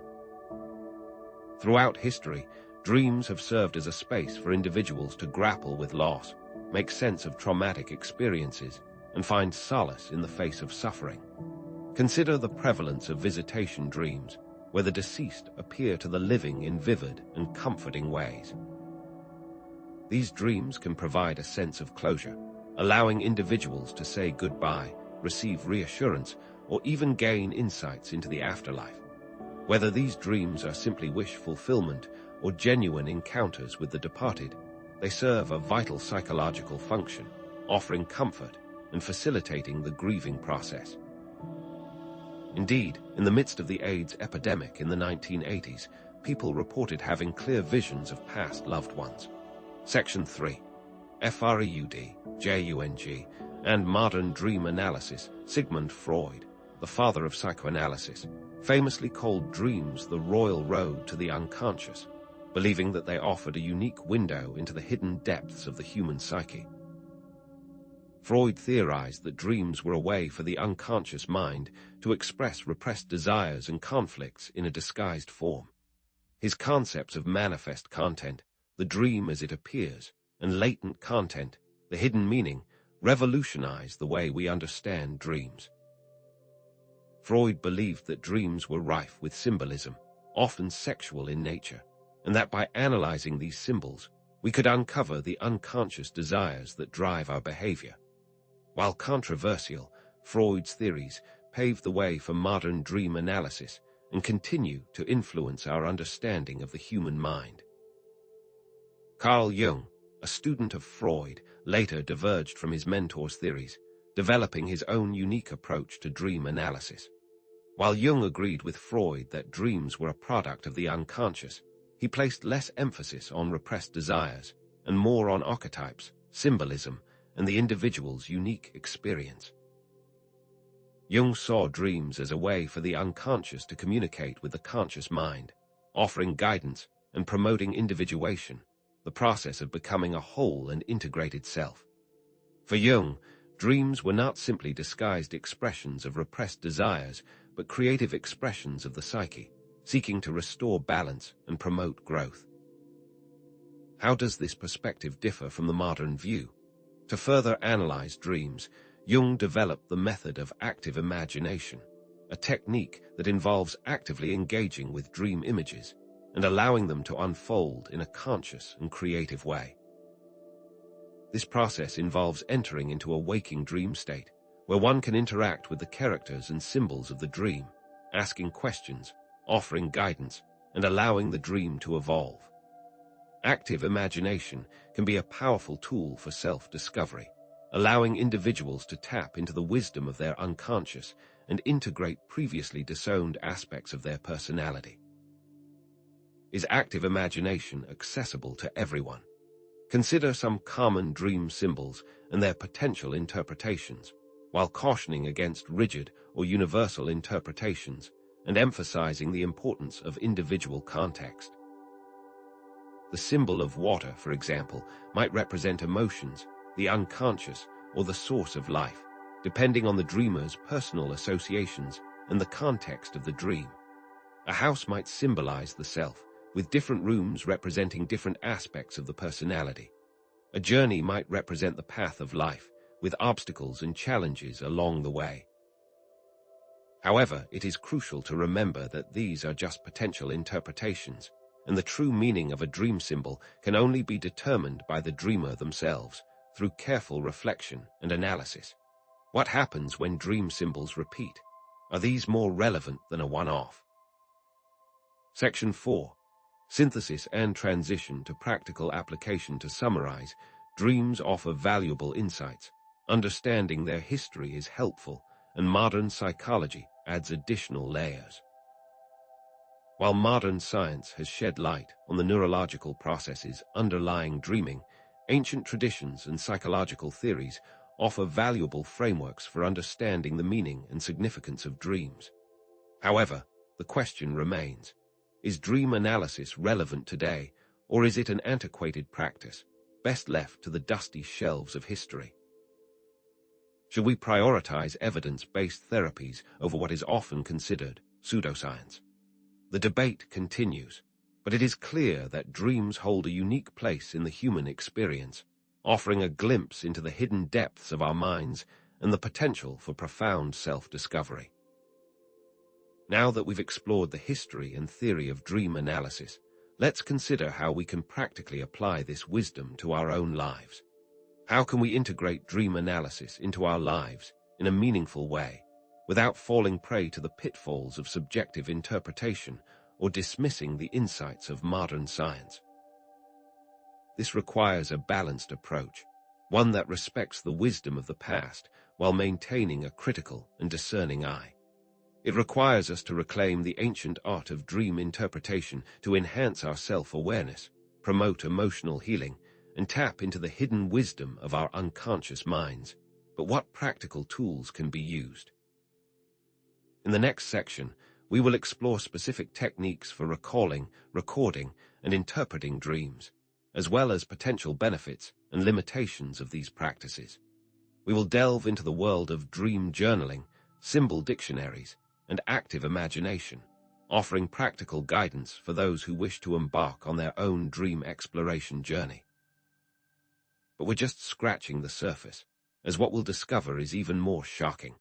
How can we reclaim the ancient art of dream interpretation to enhance our self-awareness, promote emotional healing, and tap into the hidden wisdom of our unconscious minds? What practical tools can be used, and is there a dark side to uncovering what sleeps within? Section 1. The forgotten art of wisdom. More than just lost practices. If we've only scratched the surface of dream analysis, are we only scratching the surface when we assume ancient healing practices were primitive rather than deeply wise? What if the true loss isn't merely the forgetting of specific healing practices, but a more profound erosion, the diminished ability to understand and apply wisdom itself in our daily lives? Is modern knowledge prioritized over ancient wisdom, creating a situation where information acquisition overshadows the cultivation of discernment, meaning, and value? Have we become data-rich, but wisdom-poor, drowning in information yet thirsting for genuine understanding? This imbalance could be contributing to a fragmented understanding of mental health, one that focuses on treating surface-level symptoms rather than addressing the deeper, underlying causes of our suffering. Consider the modern emphasis on specialized knowledge and technical expertise, often lauded as the pinnacle of intellectual achievement. Contrast this with the ancient ideal of the wise person, someone who possessed a broad understanding of human nature, ethics, and the interconnectedness of all things. Ancient philosophers like Socrates and Plato sought to cultivate virtues like wisdom, courage, justice, and temperance, viewing these qualities as essential for living a meaningful and fulfilling life. Modern education, on the other hand, often prioritizes job skills and specialized training, neglecting the cultivation of these fundamental virtues. Is this trade-off truly progress, or are we sacrificing something essential in our pursuit of technical prowess? Perhaps this loss of wisdom has contributed to a fragmentation of our understanding of mental health, leading us to focus on treating symptoms rather than addressing underlying causes. Instead of seeking to understand the whole person, their history, their relationships, their values, and their place in the world, we often rely on diagnostic labels and pharmaceutical interventions, treating the mind as a machine in need of repair rather than a complex and interconnected ecosystem. What can be done to reclaim this ancient wisdom? Has progress made us lose sight of what it means to be happy? Section 2. Cultural amnesia. Why wisdom gets lost, building on the previous section's discussion of historical suppression and the limitations of evidence-based practices. What cultural and societal factors contribute to the forgetting of wisdom? Is there a cultural devaluation of the past in favor of novelty and innovation, a relentless pursuit of the new and improved that blinds us to the enduring value of ancient insights? What can we actively do to combat this cultural amnesia, this collective forgetting that leaves us adrift in a sea of information without a compass to guide us? Without some sense of connection to the past, are we doomed to continue making the same mistakes? Consider the role of rapid technological change, mass media, and consumer culture in distracting us from deeper reflection and cultivating a short attention span. Social media and the 24/7 news cycle often prioritize sensationalism and immediate gratification over thoughtful analysis and long-term perspective, leaving us feeling overwhelmed and disconnected from our own inner lives. Are we so bombarded with external stimuli that we no longer have the capacity for quiet contemplation, for the inner stillness that allows wisdom to emerge? Is modern society actively hostile to the cultivation of wisdom, favoring instead a constant state of distraction and stimulation? Furthermore, analyze how the increasing specialization of knowledge and the rise of bureaucratic institutions can lead to a loss of holistic understanding and a disconnect from the practical wisdom of everyday life. Do we prioritize expert opinions over common sense and personal experience, creating a sense of dependence on external authorities and undermining our own ability to think critically and make informed decisions? Consider how the increasing complexity of modern life, with its myriad rules, regulations, and procedures, can stifle creativity, intuition, and the ability to adapt to changing circumstances. Are we becoming slaves to a system that prioritizes efficiency and control over wisdom and adaptability? Moreover, the loss of oral traditions and the increased reliance on written texts might lead to a detachment of wisdom from lived experience. In many ancient cultures, wisdom was transmitted through stories, songs, and rituals, passed down from generation to generation through direct interaction and embodied practice. The reliance on written texts, while valuable in many ways, can create a distance between the knower and the known, transforming wisdom into an abstract concept rather than a living reality. If ancient cultures believed the spoken word held power, what happens when it is silenced? How do we maintain the power of wisdom in the modern era? Section 3. Examples of lost wisdom, nostalgia, or necessity. Providing specific examples of types of wisdom that have been lost or diminished in modern society. Is this merely a matter of nostalgia, a longing for a simpler past, or does it point to a genuine need for a more holistic and integrated approach to mental health and well-being? What exactly have we lost? Consider, first, our understanding of the nuances of human emotions. Contrast the richness of ancient emotional vocabulary, e.g., Greek concepts like thymos, representing spiritedness or righteous anger, and nastos, the longing for home, with a relatively limited range of emotional terms used in modern psychology. Are we, in our attempts to categorize and label emotions, losing sight of their complexity and subtlety? Do we pathologize emotions that were once seen as essential aspects of the human experience? Is it possible that our modern emotional vocabulary is simply inadequate to capture the full spectrum of human feeling? Next, consider the importance of storytelling and myth. Ancient cultures used myths and stories to transmit values, teach moral lessons, and provide frameworks for understanding the human condition, offering a sense of meaning and purpose in a chaotic world. Contrast this with the modern emphasis on factual information and data, often presented without context or narrative. Discuss the loss of mythological literacy, the ability to understand and interpret the symbolic language of myths and legends. Has the dominance of scientific rationalism crowded out the power of myth, leaving us without the stories we need to make sense of our lives? What happens when the old tales are silenced or deemed irrelevant? Furthermore, consider the value of silence and contemplation. Ancient traditions emphasized the importance of silence, solitude, and contemplation for cultivating inner peace, self-awareness, and spiritual insight. Contrast this with the modern culture of constant stimulation and distraction, where silence is often seen as something to be avoided or filled with noise. Have we lost the ability to simply be still, to listen to the quiet voice within, to connect with the deeper rhythms of our being? Is our constant busyness a form of avoidance, a way of distracting ourselves from the uncomfortable truths that might emerge in moments of stillness? Finally, consider the cyclical nature of life. Most ancient cultures understood life to be cyclical, with patterns of birth, death, and rebirth reflected in the changing seasons, the phases of the moon, and the rhythms of the body. Modern culture, on the other hand, has largely embraced linear time, with a focus on progress, growth, and achievement. Has this linear perspective blinded us to the wisdom of cycles, to the understanding that every ending is a beginning, that every loss is a potential gain?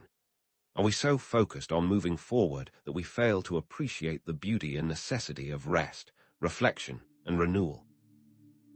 Section 4. Reclaiming Wisdom, a path forward synthesizing the information presented thus far, drawing clear connections between the loss of wisdom, the fragmentation of mental health, and the need for a more holistic and integrative approach. What is the first step to reclaiming wisdom? Is it simply a matter of rediscovering lost knowledge, or does it require a more fundamental shift in our values, our priorities, and our way of being in the world? Reclaiming lost wisdom is not about rejecting modern knowledge, but about integrating it with the insights of the past to create a more complete and balanced understanding of human well-being. So, how do we actively reclaim and integrate this lost wisdom into our modern lives and practices? It's time to actively revive wisdom. This involves a multifaceted approach, one that incorporates both individual and collective efforts, both intellectual understanding and embodied practice. Consider engaging with contemplative practices such as meditation, mindfulness, or yoga, which can help us cultivate inner stillness, self-awareness, and a deeper connection to our bodies. Also, actively seeking out mentors, elders, or wise individuals who can share their experience and insights. Promoting intergenerational dialogue, creating opportunities for younger and older generations to learn from each other. These all could be the first step in actively reviving wisdom. How can we create a culture that values wisdom, encourages reflection, and empowers individuals to cultivate their own inner resources for mental and emotional well-being? What actionable steps can we take to foster a more holistic and integrated approach to mental health, one that draws on both ancient wisdom and modern science? Are we ready to challenge the dominant paradigm, to question the assumptions that underlie our current system of mental health care, and to embrace a more compassionate, creative, and wisdom-based approach to healing? In the next section, we'll delve into specific strategies for reclaiming wisdom, such as studying ancient texts, engaging in contemplative practices, seeking out mentors, and promoting intergenerational dialogue. But we're just scratching the surface, as what we'll discover next is even more shocking. What if the key to reclaiming lost wisdom lies not in looking outward, but in turning inward, in rediscovering the innate capacity for wisdom that resides within each of us? What can be learned from the wisdom of the body? What practical tools can be used, and is there a dark side to such wisdom? Section 1. Beyond mental knowledge, the power of embodied wisdom in our information-saturated age. Why do we still struggle with anxiety, stress, and disconnection, even when we know what we should do? Is there a difference, perhaps a vast chasm, between knowing something intellectually and embodying that knowledge, integrating it into the very fabric of our being?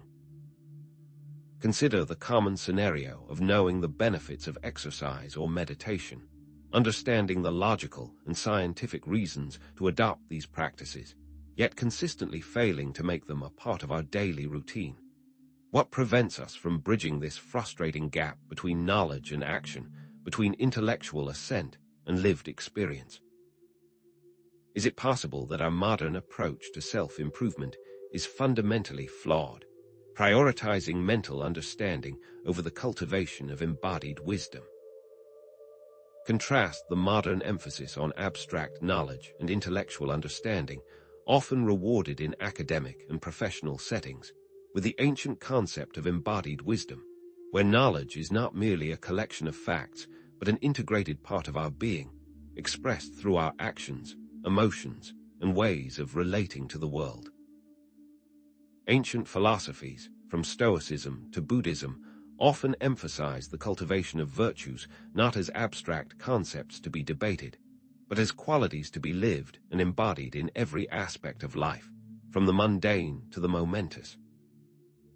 Does our modern education system, focused on standardized testing and quantifiable metrics, truly teach virtue, or does it simply impart information, leaving us intellectually informed but ethically adrift?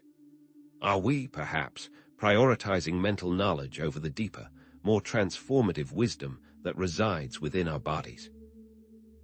Suggesting that this lack of embodied wisdom contributes to a pervasive sense of fragmentation and disconnect, preventing us from experiencing true mental and emotional well-being.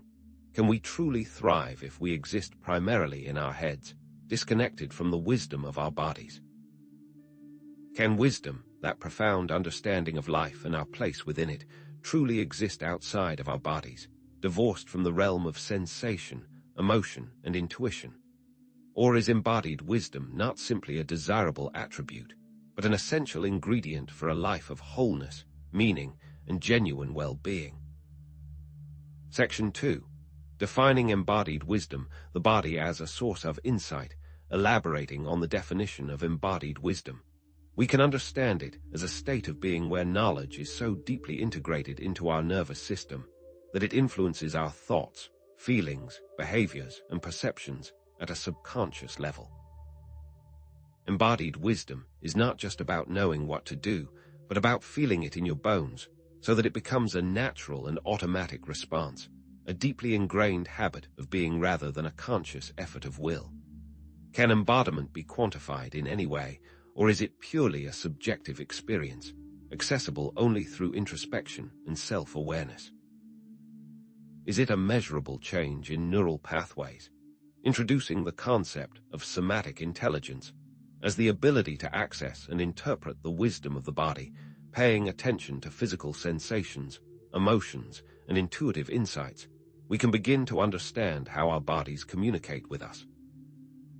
Somatic intelligence is not about ignoring or suppressing our thoughts and feelings, but about listening to them with curiosity and compassion, recognizing them as valuable sources of information about our needs, boundaries, and values.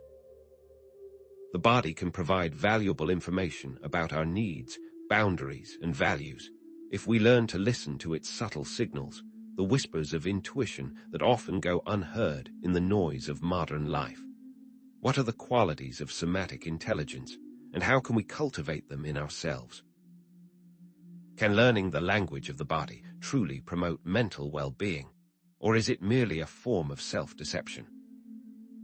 Discussing the role of the vagus nerve in connecting the brain and body, highlighting its importance for emotional regulation, social connection, and overall well-being. It's important to note that the vagus nerve acts as a superhighway of information, transmitting signals between the brain and virtually every major organ in the body. Stimulating the vagus nerve through practices like deep breathing, humming, or cold exposure can promote relaxation, reduce anxiety, and enhance social engagement, influencing everything from heart rate and digestion to immune function and emotional state. What then is the precise relationship between the vagus nerve and the mind, and can we consciously harness its power to improve our mental and emotional health? Emphasizing that embodied wisdom requires cultivating self-awareness, emotional regulation, ethical behavior, and a deep connection to the present moment. It's clear that this is a holistic pursuit, involving the integration of mind, body, and spirit. It's not simply about performing certain exercises or techniques, but about cultivating a way of being in the world that is grounded in compassion, authenticity, and a deep respect for ourselves and others. Is embodiment simply the culmination of positive self-care activities, or does it require a more fundamental shift in our consciousness, a willingness to embrace vulnerability and authenticity in all aspects of our lives? Section 3. EXAMPLES of Embodied Wisdom in Practice, providing specific examples of how embodied wisdom can be applied in different areas of life. We can see how it permeates and enriches our experiences. Consider, for instance, relationships where we can use body language, tone of voice, and physical touch to communicate empathy, compassion, and understanding, creating deeper connections and fostering a sense of safety and trust.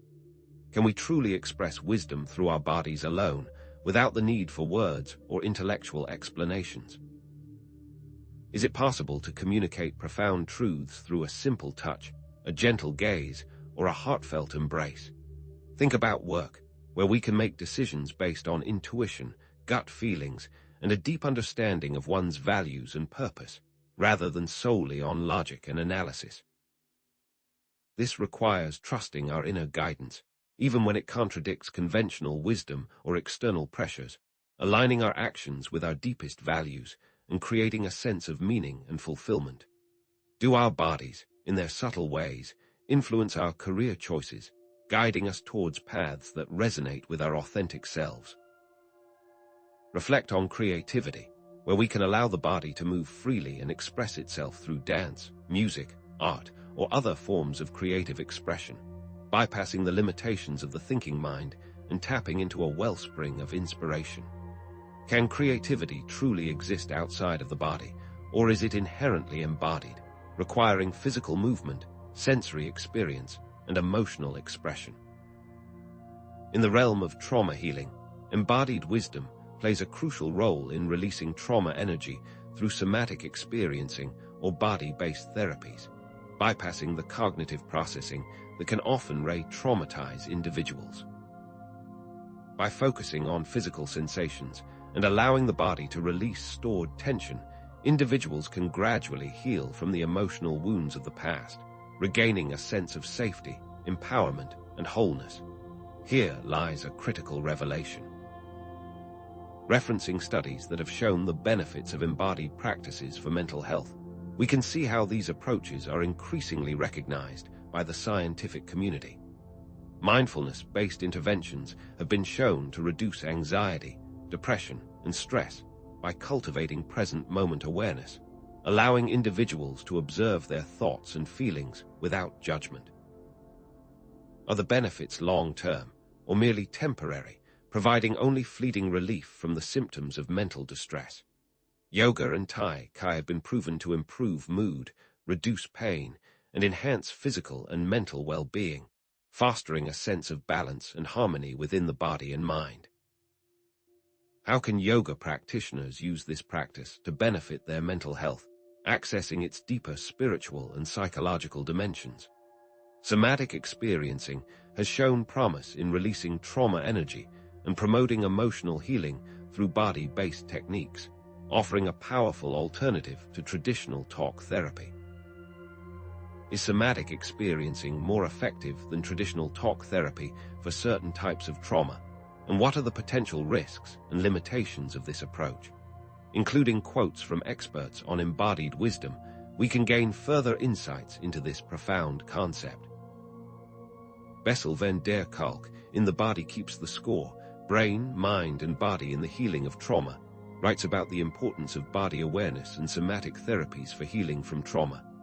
Hans Bose said, "When I dance, I cannot judge, I cannot hate, I cannot separate myself from life.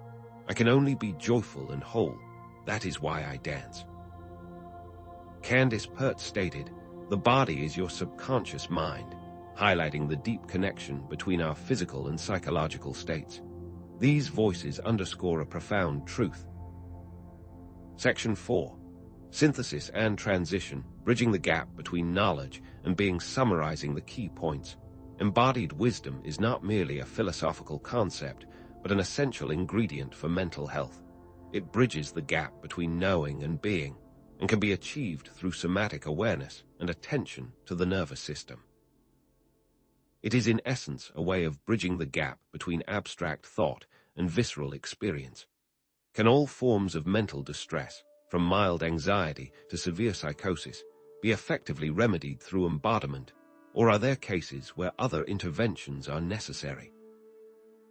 Reiterating that cultivating embodied wisdom is not about rejecting intellectual knowledge, but about integrating it with the wisdom of the body to create a more complete and balanced understanding of ourselves and the world, we can begin to move towards a more holistic and integrated approach to mental health. How do we truly balance intellect and embodiment, avoiding the pitfalls of both excessive intellectualization and mindless physicality? Is it possible to cultivate a harmonious relationship between our thinking minds and our sensing bodies, allowing each to inform and enrich the other? So, how can we practically cultivate embodied wisdom in our daily lives? And what specific tools and techniques can we use to connect with the wisdom of our bodies? It's time to put this wisdom into practice, to move beyond theoretical understanding and embrace the transformative potential of embodied experience. Foreshadowing the next section by mentioning specific tools and techniques for cultivating embodied wisdom, such as mindfulness exercises, movement practices, creative expression, and somatic therapies, we can anticipate a deeper exploration of practical strategies for connecting with the innate intelligence of our bodies. How can we create a culture that values embodied wisdom, encourages somatic awareness, and empowers individuals to connect with the innate intelligence of their bodies? What specific steps can we take to embody wisdom, to integrate it into our daily lives and our relationships with others? What actions can we perform on a daily basis to cultivate a deeper connection with our bodies and unlock the wisdom they hold? The next section provides an exciting pathway to explore this fascinating concept. Section 1. The elusive nature of embodiment. Head V's. Heart. If embodied wisdom is so valuable, as we've established, why does it often feel so incredibly difficult to achieve in practice, like a tantalizing mirage just beyond our grasp? Does our modern lifestyle, with its relentless demands and distractions, actively hinder our capacity for embodiment, trapping us in a cycle of mental chatter and sensory overload? Consider the common, and perhaps universal, experience of feeling disconnected from our bodies, as if we are merely passengers in a vehicle we do not fully control, trapped in our heads, and overwhelmed by thoughts and anxieties that seem to have a life of their own. What societal factors, from the pressures of social media to the demands of a hyper-competitive workplace, contribute to this pervasive disconnect? Do our jobs, often requiring long hours spent in sedentary positions staring at screens, pull us further out of our bodies? Or can they, conversely, enhance the ability to be embodied through mindful movement and sensory engagement? or do even well-intentioned attempts at self-improvement sometimes backfire, leading to further fragmentation and disconnect, as we become more focused on achieving a desired state than on simply being present with our experience. Contrast the concept of embodied wisdom, where knowledge is deeply integrated into our being and expressed through our actions and emotions, with the modern tendency to prioritize intellectual understanding over experiential learning, creating a separation, and perhaps even a chasm between the head and the heart. Is it truly possible to think our way into embodiment, to analyze and strategize our way to a state of wholeness and integration? Or does it require a fundamentally different approach, one that prioritizes direct experience, sensory awareness, and emotional expression over intellectual analysis?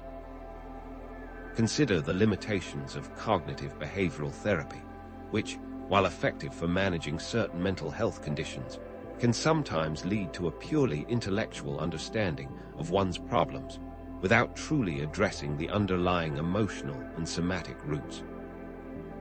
Are we perhaps over-reliant on cognitive strategies for managing emotions, neglecting the importance of somatic awareness and emotional expression?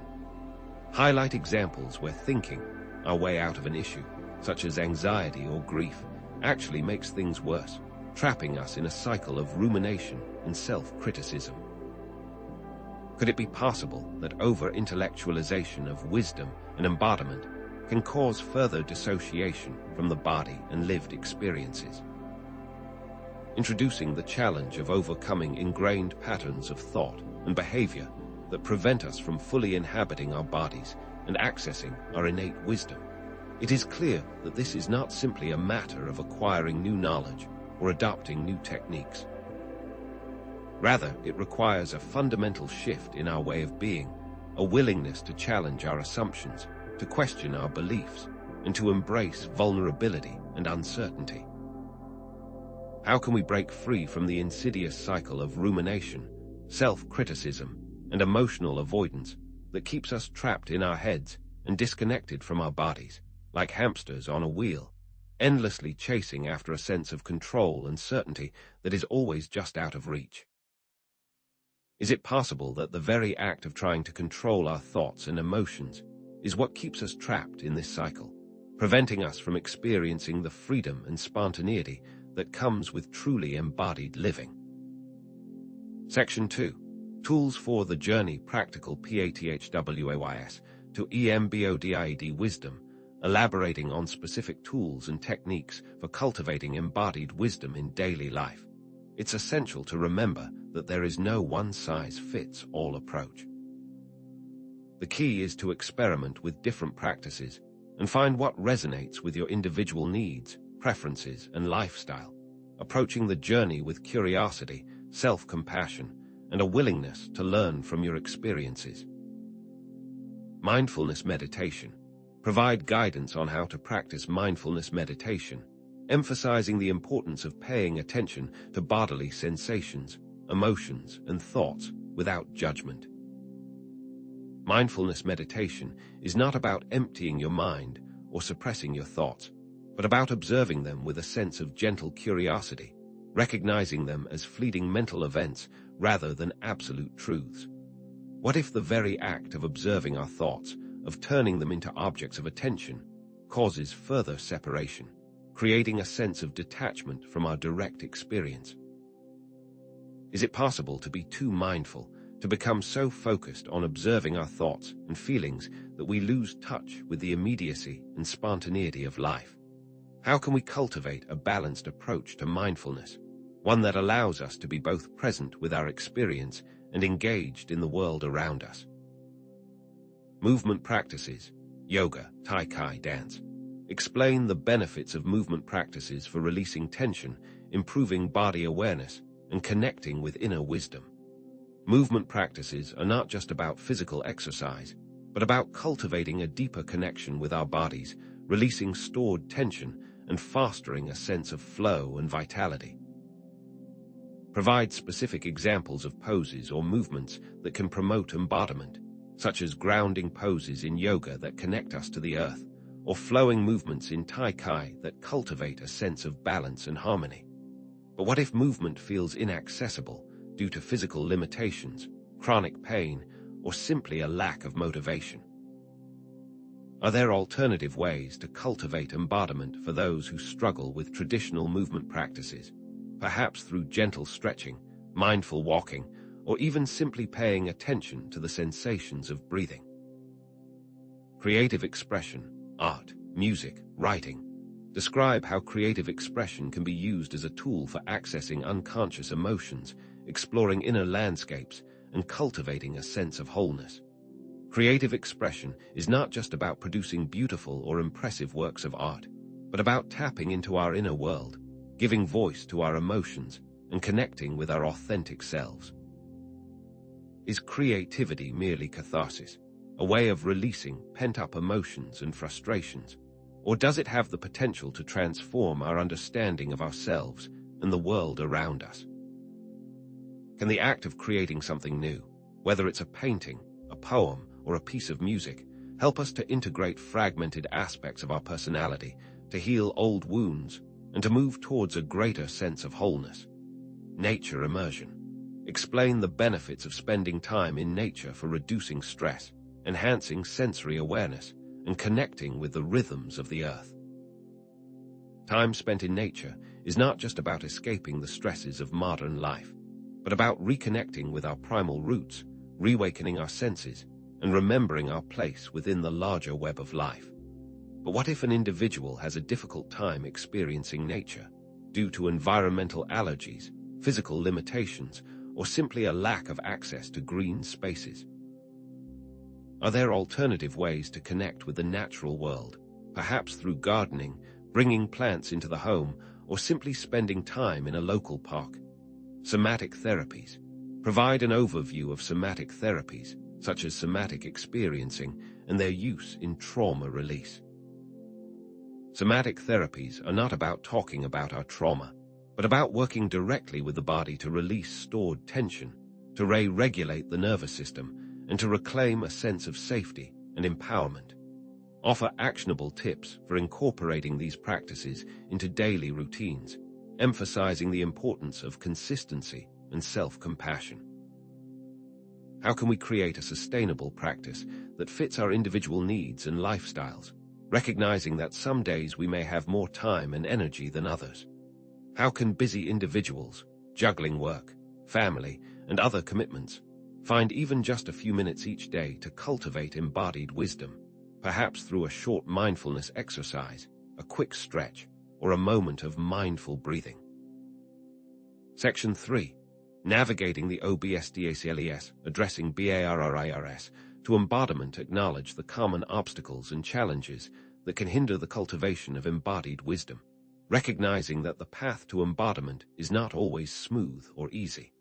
There may be times when we feel stuck, discouraged, or even overwhelmed by the challenges we face. Trauma. Explain how past trauma can create a disconnect between the mind and body, making it difficult to access embodied wisdom. Trauma can leave us feeling unsafe, disconnected, and hypervigilant, making it difficult to relax, to trust our bodies, and to be present in the moment. How do we begin to access inner wisdom when the body feels unsafe or untrustworthy, when it is constantly sending signals of danger and threat? Societal pressures and expectations. Discuss how societal pressures to conform, achieve, and suppress emotions can undermine our ability to connect with our authentic selves. Societal pressures can leave us feeling like we have to be someone we're not, suppressing our emotions, ignoring our needs, and disconnecting from our authentic selves. How do we remain true to ourselves in a world that often devalues authenticity, rewarding conformity and compliance over individuality and self-expression? Negative thought patterns. Explain how negative thought patterns, such as self-criticism, rumination, and perfectionism, can create a sense of inner conflict and prevent us from fully embodying our wisdom. Negative thought patterns can create a sense of inner conflict, leaving us feeling anxious, stressed, and disconnected from our bodies. How can we challenge these patterns and cultivate self-compassion, recognizing that we are all imperfect beings doing the best we can. Lack of safe spaces. Many people don't have access to safe spaces for healing, whether it's a physical space where they can relax and unwind, or a supportive community where they can share their experiences and connect with others.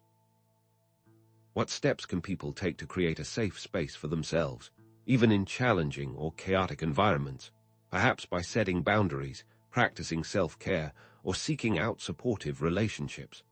Offer specific strategies for overcoming these obstacles, recognizing that healing is not a linear process, but a journey of ups and downs, setbacks and breakthroughs. Seeking therapy or counseling. Emphasize the importance of seeking professional support for addressing trauma, managing mental health conditions, and cultivating self-awareness. Therapy can provide a safe and supportive space to explore our emotions, to process our experiences, and to develop coping mechanisms for managing stress and anxiety. Is therapy always necessary, or are there alternative ways to heal and grow, perhaps through self-help practices, peer support, or spiritual guidance?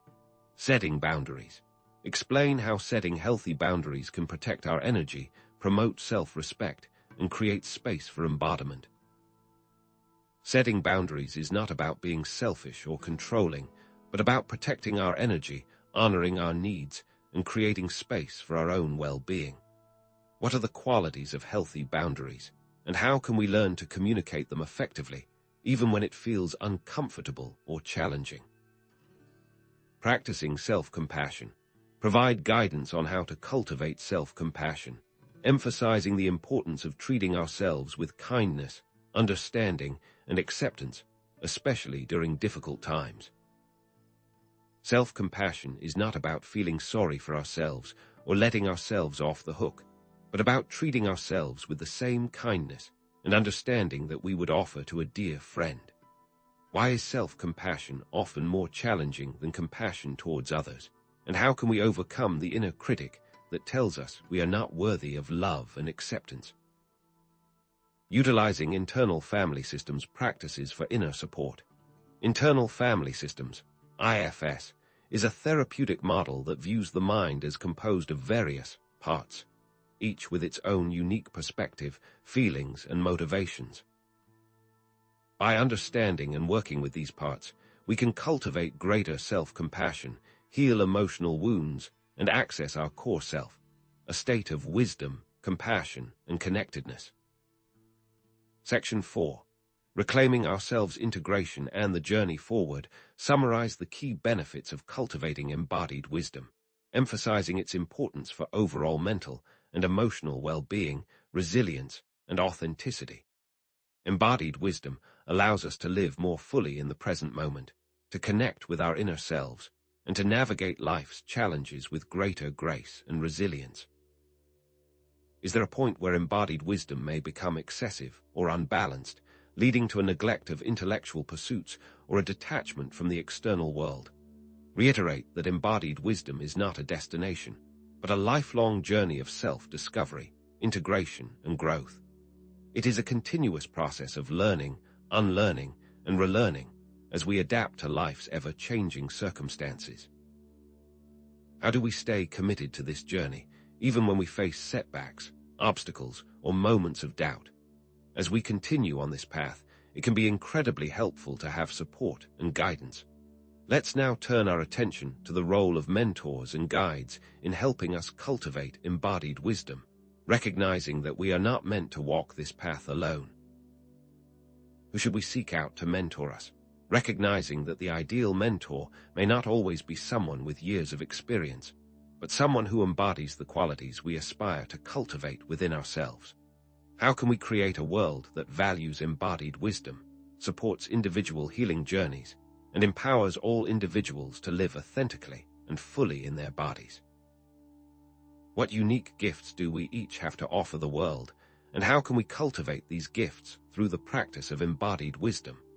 What does a community that embraces embodied wisdom look like, and how can we create such communities in our own lives, offering support, encouragement, and inspiration to those who are seeking to reclaim their bodies and their lives? As we seek out individuals for mentorship, How can we discern whether they are a genuine source of wisdom or simply charismatic figures who may lead us astray? Section 1. The shifting landscape, finding guidance in an era saturated with information, where countless self-help books, online courses, and self-proclaimed gurus vie for our attention. What are effective ways to find a reliable mentor, guide, or therapist who can genuinely support our journey toward mental well-being and the integration of forgotten wisdom? With the proliferation of self-proclaimed, enlightened masters and online courses promising instant transformation, how can individuals navigate the complex landscape of self-help and spiritual guidance with discernment and wisdom, separating the authentic from the charlatans, the genuinely helpful from the well-meaning but ultimately misguided? Who should we trust to guide us through the labyrinth of the psyche and the rediscovery of lost healing practices? Contrast the modern emphasis on credentials, certifications, and evidence-based approaches with the ancient tradition of seeking guidance from elders, shamans, and spiritual teachers who were valued less for their formal training and more for their lived experience, their demonstrated wisdom, and the impeccable integrity of their character. Are credentials always relevant when seeking mental health practitioners, or are there qualities that transcend formal education and professional accolades? In many indigenous cultures, for example, healers were chosen not for their diplomas or degrees, but for their deep connection to the community, their demonstrated ability to facilitate healing, and their embodiment of ethical principles, often having undergone rigorous initiations and demonstrating profound spiritual insight. This brings to mind the question, can a truly effective healer be separated from their own spiritual depth? Section 2. What qualities to seek what specific qualities, then, should we seek in a mentor, guide, or therapist? Qualities that speak to their ability to support our growth and well-being in a truly authentic and transformative way. Consider first, empathy and compassion, the ability to understand and connect with your experiences on a deeply human level, offering a safe and supportive space for exploration and healing. What does genuine empathy look like in a therapeutic setting? Does it manifest as active listening, validation of your emotions, or a willingness to meet you where you are without judgment or agenda? Secondly, authenticity and integrity are paramount. A genuine commitment to ethical principles, honesty, and transparency in their interactions, ensuring that their guidance is rooted in a genuine desire to help, not in self-aggrandizement or financial gain. Can integrity be assessed during a first meeting, or does it require careful observation of their actions and words over time? This relates to boundaries. A mentor must be committed to maintaining professional boundaries, avoiding conflicts of interest, and adhering to ethical guidelines, ensuring that the relationship remains focused on your well-being, not on their own needs or desires. What are some examples of boundary violations in therapeutic relationships, and how can we recognize them before they cause harm? Consider, for example, a therapist who consistently shares personal details about their own life, blurring the lines between professional support and personal friendship. Experience and wisdom also hold significant value. A proven track record of helping others, combined with a deep understanding of human nature and the healing process, acquired through years of study, practice, and self-reflection. What's more valuable, lived experience or academic study? Or is it the synthesis of both that truly qualifies someone to guide others? Finally, self-awareness is crucial. A true guide is acutely aware of their own limitations, triggers, and biases, and is committed to ongoing self-reflection and personal growth, ensuring that their own unresolved issues do not interfere with your healing process. Ultimately, the best mentor, guide, or therapist is one who empowers you to find your own answers and make your own choices, rather than imposing their own beliefs or solutions, recognizing that the journey of self-discovery is a deeply personal and individual one. Section 3. Warning signs read FLAGS. Conversely, what are the warning signs the red flags that should alert us to the presence of an unreliable or even harmful guide, signs that suggest their intentions may be less than pure or their abilities less than advertised. First, a lack of empathy or compassion. A dismissive, judgmental, or invalidating attitude toward your experiences, suggesting that they are unable or unwilling to truly understand your perspective, is a clear indication of trouble. What does a lack of empathy look like in a therapeutic setting? Does it manifest as a cold or detached demeanor, a tendency to interrupt or dismiss your concerns, or a failure to acknowledge your emotional pain? Second, inauthenticity or dishonesty. Contradictory statements, exaggerated claims, or a lack of transparency about their qualifications, methods, or fees should raise immediate suspicion. How can one spot inconsistencies during the early stages of seeking a mentor? Perhaps by cross-referencing their claims with other sources, seeking out testimonials from former clients, or simply trusting your own intuition when something feels off. Boundary violations are perhaps the most egregious warning sign. Crossing professional boundaries, such as engaging in romantic relationships with clients, disclosing confidential information without consent, or exploiting their vulnerability for personal gain, are clear ethical violations that should never be tolerated. What are some subtle examples of boundary violations that may be difficult to identify, such as a therapist who frequently initiates physical touch, or who invites clients to social events outside of the therapeutic setting? Dogmatism or rigidity should also be a cause for concern. Imposing their own beliefs or solutions, dismissing alternative perspectives, or refusing to adapt their approach to your individual needs suggests a lack of flexibility and a potentially harmful agenda. How does one differentiate conviction from unhealthy rigidity, recognizing that a good mentor should be open to new ideas and willing to challenge their own assumptions? Financial exploitation is also a key red flag. Charging exorbitant fees, pressuring you to purchase unnecessary products or services, or engaging in unethical financial practices should be viewed with extreme skepticism. Finally, beware of grandiosity. A mentor claiming to be a guru or have access to secret knowledge that others don't is a classic sign of a charlatan seeking to exploit your vulnerability and desire for enlightenment. Consider the case of Teal Swan, who presented herself as a spiritual guru who could heal trauma. Many followers claimed she encouraged them to distance themselves from their families, used manipulative tactics, and promoted dangerous ideologies. This led to considerable controversy and accusations of cult-like behavior. Section 4. Integrating the journey forward. In summary, the key qualities to seek in a mentor, guide, or therapist include empathy, authenticity, integrity, experience, wisdom, self-awareness, and a commitment to empowering you on your own journey. While the warning signs to avoid include lack of empathy, inauthenticity, boundary violations, dogmatism, financial exploitation, and grandiosity.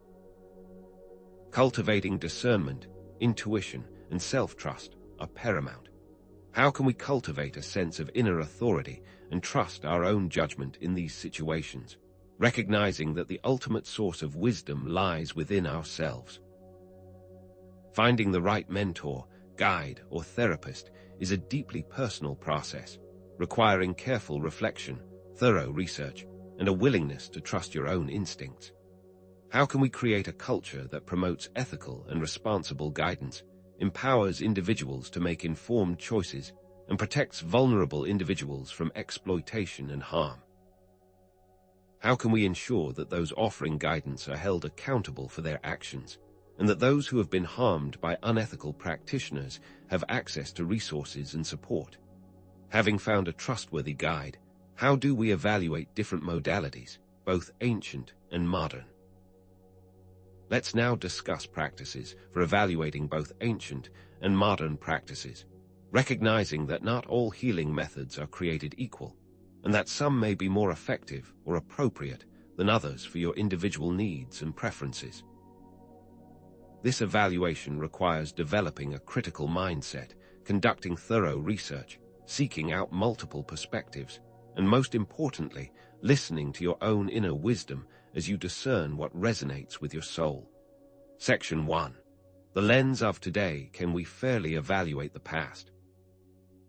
Can we truly cast a fair judgment on the mental healing practices of bygone eras, or are we inevitably shackled by the biases of our own time, forever viewing the past through a distorted lens?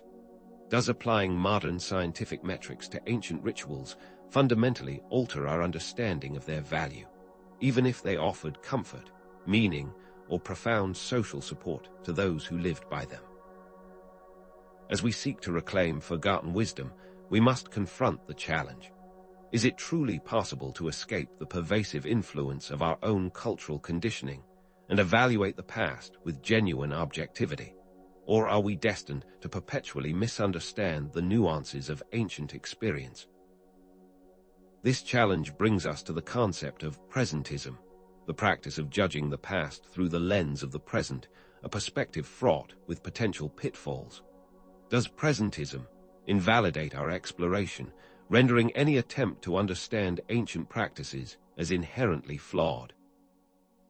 Imposing contemporary values and perspectives on historical events, beliefs, and practices can lead to profound misunderstandings and misrepresentations.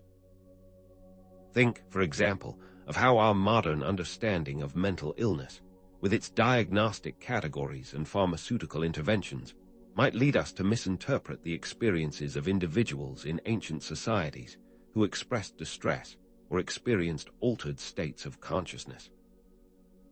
Can we truly understand the intentions behind ancient rituals if we dismiss them as primitive simply because they lack scientific validation by today's standards? Section 2. Decoding ancient practice CHLLNGES of interpretation. Presentism, therefore, becomes a significant obstacle in our quest to understand ancient practices, particularly when dealing with the subtle and complex realm of mental health and healing. How can we cultivate an awareness of presentism within ourselves so that we might begin to navigate its treacherous currents? Applying modern diagnostic categories to ancient experiences runs the risk of distorting our understanding, blinding us to the unique nuances of past emotional and mental states. Do our contemporary labels adequately capture the full spectrum of human experience across different cultures and historical periods, or do they impose a rigid framework that fails to appreciate the richness and diversity of human suffering and healing? Consider, for example, the challenges of interpreting shamanistic rituals through a modern scientific lens. Dismissing such rituals solely as superstitious nonsense neglects their profound cultural context, symbolic meaning, and holistic approach to healing. A shamanic soul retrieval ceremony, for instance, might be viewed with skepticism by a modern scientist, yet it could provide a profound sense of healing, integration, and renewed purpose for someone within that cultural context, addressing not only psychological distress, but also spiritual and communal needs. What is deemed nonsense by one paradigm may be a sacred and deeply transformative act within another. Furthermore, judging ancient medical practices such as herbal remedies solely by the standards of modern pharmaceutical research may cause us to overlook benefits such as pain management, emotional support, or the power of the placebo effect. How can we possibly discover the lost intentions behind ancient practices when we limit ourselves to only the data we can collect in the here and now?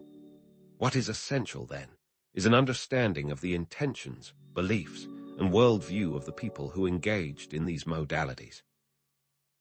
How can we truly grasp the essence of these practices if we fail to appreciate their underlying philosophy and the cultural context in which they arose? Consider the ancient Greeks, who placed great emphasis on dream interpretation as a means of gaining insight into the workings of the psyche. Dismissing their practices as mere superstition would cause us to ignore a rich tradition of symbolic understanding and self-reflection, a tradition that resonates with Jungian psychology's emphasis on the importance of dream analysis as a pathway to the unconscious. Section 3.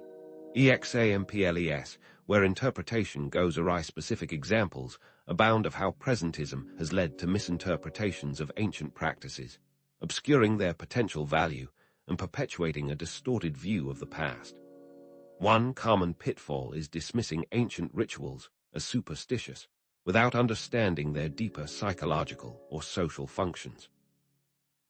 What potential benefits might these rituals have provided, even if they lacked the scientific rigor of modern studies? Consider, for example, the role of ritual in grief processing. In many cultures, elaborate funeral rites and mourning practices served as a means of providing emotional support, facilitating community bonding, and helping individuals navigate the painful process of loss. Dismissing these rituals as mere superstition overlooks their crucial role in promoting mental well-being and social cohesion. Another example lies in the criticism of ancient medical practices. Overlooking the potential benefits of ancient medical practices such as herbal remedies or acupuncture in terms of pain management, emotional support, or placebo effects, simply because they lack double-blind studies, is a form of presentism. How can we ethically test ancient remedies in a modern context, respecting their cultural origins while also adhering to rigorous scientific standards? The effectiveness of such practices may lie not only in their pharmacological properties, but also in the therapeutic relationship between healer and patient, the ritualistic context in which they are administered, and the patient's own beliefs and expectations, all of which are difficult to isolate and measure in a controlled laboratory setting. Finally, judging ancient social norms and values as inherently oppressive or backward, without considering the historical context and the specific challenges faced by those societies, is another manifestation of presentism.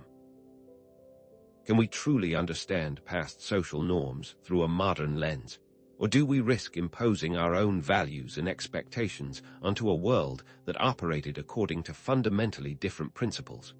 The historian L.P. Hartley famously wrote, "The past is a foreign country. They do things differently there."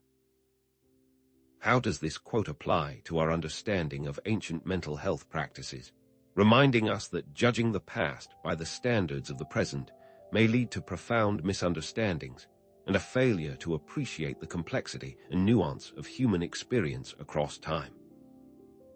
Section 4. Synthesis: a path forward. In essence, presentism distorts our understanding, intentions matter, and context is key. How can we remain objective when faced with practices that conflict with our values, striving to understand ancient practices within their own historical and cultural contexts, rather than imposing our modern values and assumptions? We must approach the past with humility and a willingness to learn, recognizing that our own perspectives are shaped by the unique circumstances of our time. However, understanding historical context is crucial, but it doesn't mean we should condone harmful practices from the past. When does historical understanding become condoning harmful acts? And how do we reconcile our desire to learn from the past with our commitment to ethical principles? This brings us to a crucial juncture. How do we avoid the trap of presentism without condoning harmful practices? And how do we forge a more ethical and just approach to mental health in the present? What are the ethical boundaries when studying ancient practice? And how do we navigate the complex terrain between cultural relativism and universal human rights? These are the questions that we'll explore as we continue on our journey. Section 1. The moral compass: drawing ethical boundaries. How do we reconcile our innate human desire to understand and appreciate the richness of diverse cultural practices with our equally important responsibility to condemn harmful or unethical behavior, even when such behavior was normalized in the past? Can we, in effect, separate the valuable psychological insights potentially embedded within a long-forgotten practice from the undeniably harmful aspects that may have been intrinsic to its execution? Is it genuinely possible to appreciate the historical significance of a practice while simultaneously and unequivocally rejecting elements that violate modern ethical standards of human rights, bodily autonomy, and fundamental fairness? The challenge is stark. How to embrace wisdom without endorsing what is abhorrent? Consider the delicate balance. On one side lies the peril of uncritical acceptance, a romanticized vision of the past that glosses over its darker aspects, blinded by nostalgia. On the other looms the danger of blanket condemnation, an imposing of modern values onto historical contexts without understanding their specific conditions and constraints. Is there, then, a middle ground, a path that allows us to glean insights from the past while steadfastly upholding our ethical commitments? Can we learn from what was without excusing what should never have been? This demands a framework capable of nuance and careful navigation. Section 2. Ethical FRAMEWORKS. For evaluation, what ethical principles can truly guide our evaluation of ancient practices, providing a compass in this morally complex territory. Foremost is the principle of autonomy, respecting the inalienable right of individuals to make their own informed choices about their bodies, their minds, and their lives, even when those choices diverge from our own preferences or beliefs. But what happens when the autonomy of an individual clashes with the perceived well-being of their community, a common tension in many traditional societies? Where do we draw the line between respecting individual choice and safeguarding collective welfare? Then comes non-maleficence, the imperative to avoid harm and to cause no unnecessary suffering, a cornerstone of ethical conduct. Yet, how do we define harm in a culturally sensitive way, recognizing that practices deemed harmful in one context may be perceived as beneficial or even necessary in another? Is it possible to objectively assess harm across cultural divides, or are we inevitably bound by our own subjective perspectives? This leads us to beneficence, promoting well-being and maximizing benefits for both individuals and communities. How, then, do we measure well-being across vastly different cultures and time periods, recognizing that conceptions of happiness, fulfillment, and purpose may vary widely? Is there a universal standard of well-being, or is it fundamentally shaped by cultural values and norms? Finally, we encounter justice, ensuring fairness and equity in the distribution of resources, opportunities, and burdens.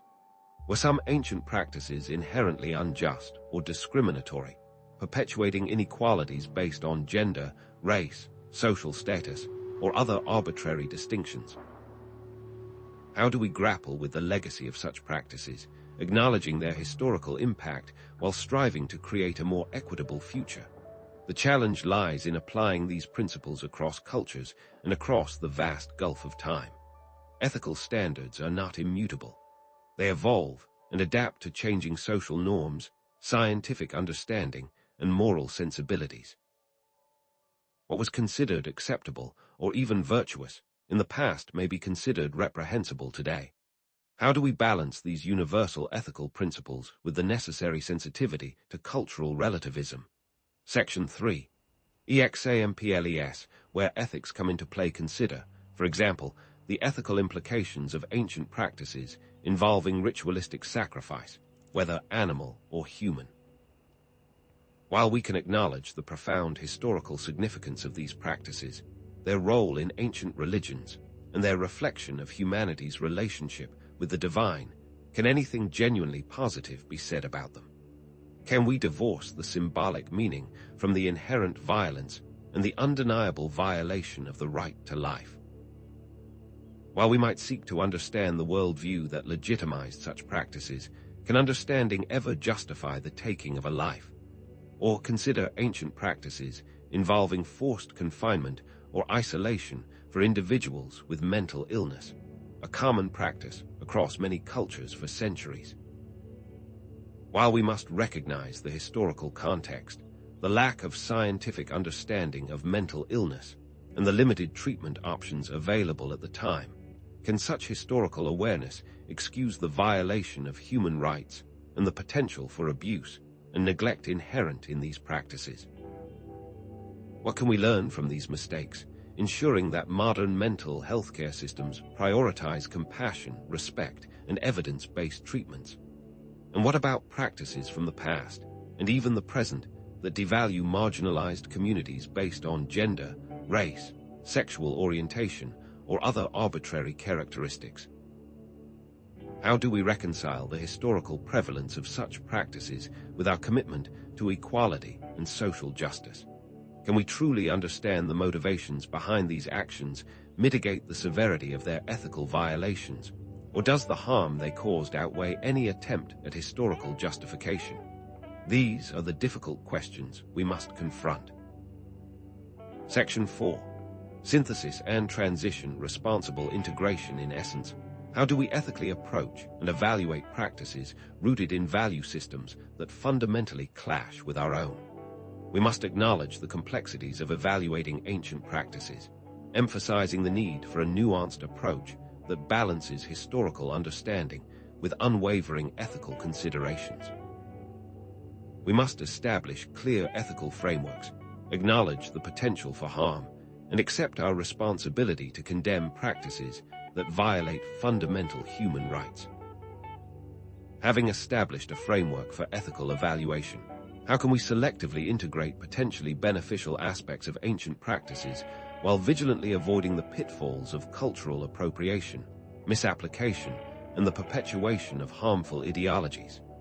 The key, without question, is respect and profound understanding. What we'll explore next is how cultural sensitivity, informed consent, and ongoing evaluation become indispensable when adapting ancient practices for modern use, ensuring that integration is not exploitation and healing is not harm in disguise. So, we are left with this. How can we honor the wisdom of the past while remaining steadfastly committed to ethical principles? And perhaps more importantly, how can we create a more just, compassionate, and effective approach to mental health in the present, one that draws upon the insights of forgotten wisdom while remaining firmly grounded in ethical conduct? What, ultimately, would a truly ethical integration of these practices look like? Having established a framework for ethical evaluation, how can we selectively integrate potentially beneficial aspects of ancient practices while vigilantly avoiding the pitfalls of cultural appropriation, misapplication, and the perpetuation of harmful ideologies? It is imperative that we move beyond a superficial understanding of these practices and delve into their cultural contexts with a profound respect for their origins and the communities that have preserved them. But what does true respect look like in practice? Does it simply mean acknowledging the source of a practice, or does it require a deeper engagement with the culture from which it originates? Can modern practitioners, particularly those from dominant cultures, respectfully engage with practices rooted in cultures to which they don't belong? Or is any attempt at integration inherently an act of cultural appropriation? It is easy to fall into the trap of viewing ancient practices through a romanticized lens, selectively cherry-picking elements that appeal to us, while ignoring the complex cultural, social, and historical contexts that give them meaning. What results is, to invoke Jung, a mere imitation, a lifeless simulacrum stripped of its original power and significance. The challenge, therefore, is to find a path that honors and learns from other cultures without exploiting or misrepresenting their traditions. Cultural exchange, when approached with humility and respect, can enrich our understanding of diverse perspectives and approaches to healing. However, it requires a conscious effort to move beyond superficial appropriation and engage in a deeper, more meaningful dialogue. To do so requires adherence to several key principles. First and foremost is cultural humility, an acknowledgement of the limits of one's own cultural knowledge, and an openness to learning from other cultures with respect and curiosity. How can practitioners demonstrate cultural humility in their work, actively seeking to understand the nuances of different cultural perspectives without imposing their own biases or assumptions? This involves a willingness to listen, to learn, and to acknowledge the validity of different ways of knowing and being. It also necessitates a recognition that one's own cultural background is not necessarily superior or more advanced than others. In practice, cultural humility means approaching each interaction with a sense of openness, curiosity, and a genuine desire to understand the other person's perspective. Secondly, informed consent is paramount. Clients must fully understand the origins, intentions, and potential risks and benefits of a practice before engaging in it. What are some effective ways to obtain informed consent in a culturally sensitive manner, ensuring that clients are not only informed but also empowered to make their own choices about their care? This requires clear and transparent communication, avoiding jargon and using language that is accessible and culturally appropriate. It also necessitates a willingness to answer questions and address any concerns that the client may have. Informed consent is not simply a formality. It is an ongoing process of dialogue and mutual understanding. Thirdly, collaboration and consultation are essential. Practitioners should seek guidance from cultural experts, community leaders, or practitioners who are deeply rooted in the traditions one seeks to integrate. What questions should we ask when seeking guidance from cultural experts, ensuring that we are not simply extracting information, but rather engaging in a respectful and reciprocal relationship? This involves recognizing the expertise of cultural insiders and valuing their contributions. It also requires a willingness to compensate them fairly for their time and knowledge. Collaboration and consultation are not simply about seeking advice. They are about building partnerships and fostering mutual respect. Fourthly, adaptation, not adoption, should be the guiding principle. Modify practices to fit the individual's needs and cultural context, rather than simply adopting them wholesale. How can we adapt practices respectfully without losing their essence, ensuring that they remain true to their origins while also being relevant and meaningful for the individual? This requires a deep understanding of both the original practice and the client's cultural background. It also necessitates a willingness to be flexible and creative, adapting the practice to fit the individual's unique circumstances. Adaptation is not about diluting the practice. It is about making it more accessible and relevant. Finally, reciprocity and giving back are crucial. Find ways to give back to the communities from which these practices originate, whether through financial support, advocacy, or promoting cultural preservation. How can practitioners contribute to the well-being of the communities they draw inspiration from, ensuring that their engagement is not simply extractive, but rather mutually beneficial? This involves a commitment to social justice and a willingness to use one's resources and influence to support marginalized communities. It also requires a willingness to listen to the needs of these communities and to respond in ways that are culturally appropriate and respectful. Reciprocity is not simply about charity. It is about building solidarity and fostering mutual empowerment. These principles, woven together, form the ethical fabric of the integration we seek. These principles are not merely abstract ideals. They are grounded in the ethical frameworks we discussed earlier, emphasizing the importance of autonomy, non-maleficence, beneficence, and justice. How can these ethical principles guide our actions in specific situations, ensuring that we are always acting in the best interests of our clients and the communities they come from? By prioritizing autonomy, we empower individuals to make their own choices about their care. By prioritizing non-maleficence, we avoid causing harm or perpetuating harmful stereotypes.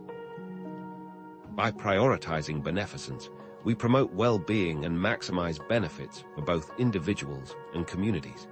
And by prioritizing justice, we ensure fairness and equity in the distribution of resources and opportunities. To illustrate the importance of these principles, let us consider some specific examples. On one hand, we have harmful appropriation, a Western therapist offering a shamanic healing session without any training, cultural understanding, or connection to indigenous communities, potentially misrepresenting and exploiting sacred traditions. What are the potential harms of such practices, not only to the individuals seeking healing, but also to the indigenous communities whose traditions are being appropriated? Such practices can trivialize sacred traditions, perpetuate harmful stereotypes, and undermine the authority of indigenous healers. Furthermore, they can create a false sense of understanding and connection, preventing individuals from seeking genuine cultural immersion and understanding. In stark contrast, we have respectful integration, a therapist collaborating with a traditional healer from a specific culture to co-facilitate healing sessions for clients from that culture, ensuring cultural sensitivity, ethical practice, and appropriate compensation. What makes this a more ethical approach, and how does it honor the cultural traditions involved? This approach recognizes the expertise of the traditional healer, values their contributions, and ensures that the practice is being conducted in a culturally appropriate manner. It also promotes collaboration and mutual learning, fostering a deeper understanding between the therapist and the healer. This mindful exchange honors the traditional practice and provides a higher quality of care to the client.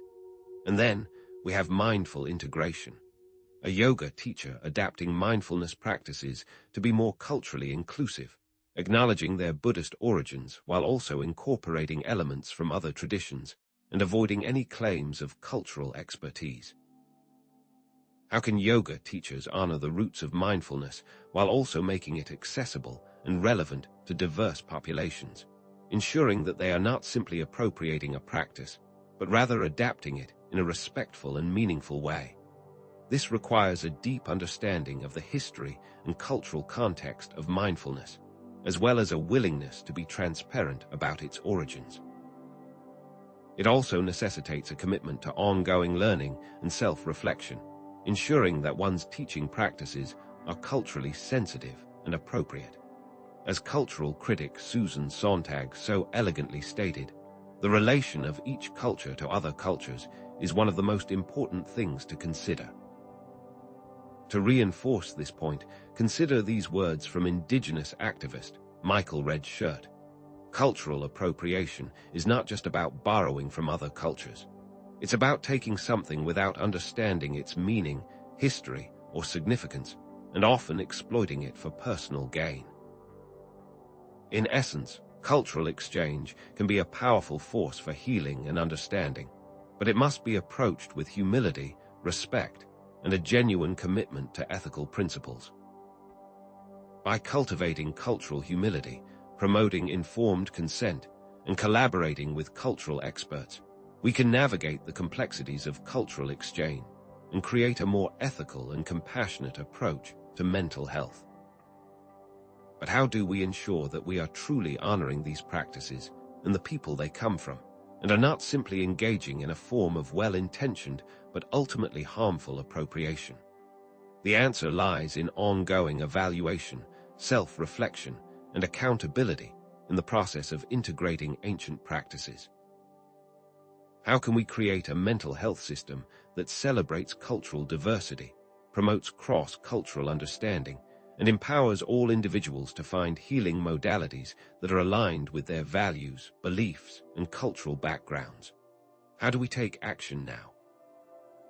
Even with the most diligent study, ethical considerations, and sincere intentions, are there inherent limitations to our ability to truly understand ancient mental healing practices? What inherent, blind spots remain, obscuring our view of these bygone approaches to the psyche? Can we, as modern individuals conditioned by a specific cultural context and way of life, ever fully grasp the subjective experiences and worldviews of people from vastly different historical periods? We can strive for empathy, but can we ever truly escape the echo chamber of our present? Consider the stark contrast between the modern emphasis on individualism, rationalism, and scientific materialism, and the collectivist, spiritual, and often animistic worldviews that underpinned many ancient healing practices. Modernity, with its focus on the individual self as a discrete and autonomous entity, struggles to comprehend cultures where the self is deeply embedded in a network of relationships with family, community, and the natural world.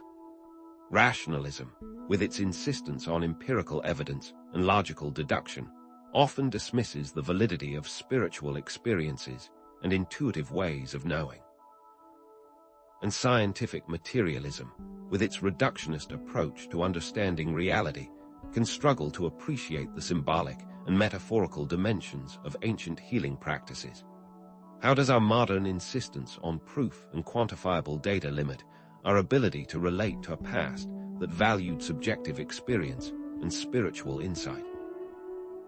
It is perhaps sobering to suggest that certain aspects of ancient wisdom may be inherently untranslatable or inaccessible to the modern mind due to these fundamental differences in consciousness and perception.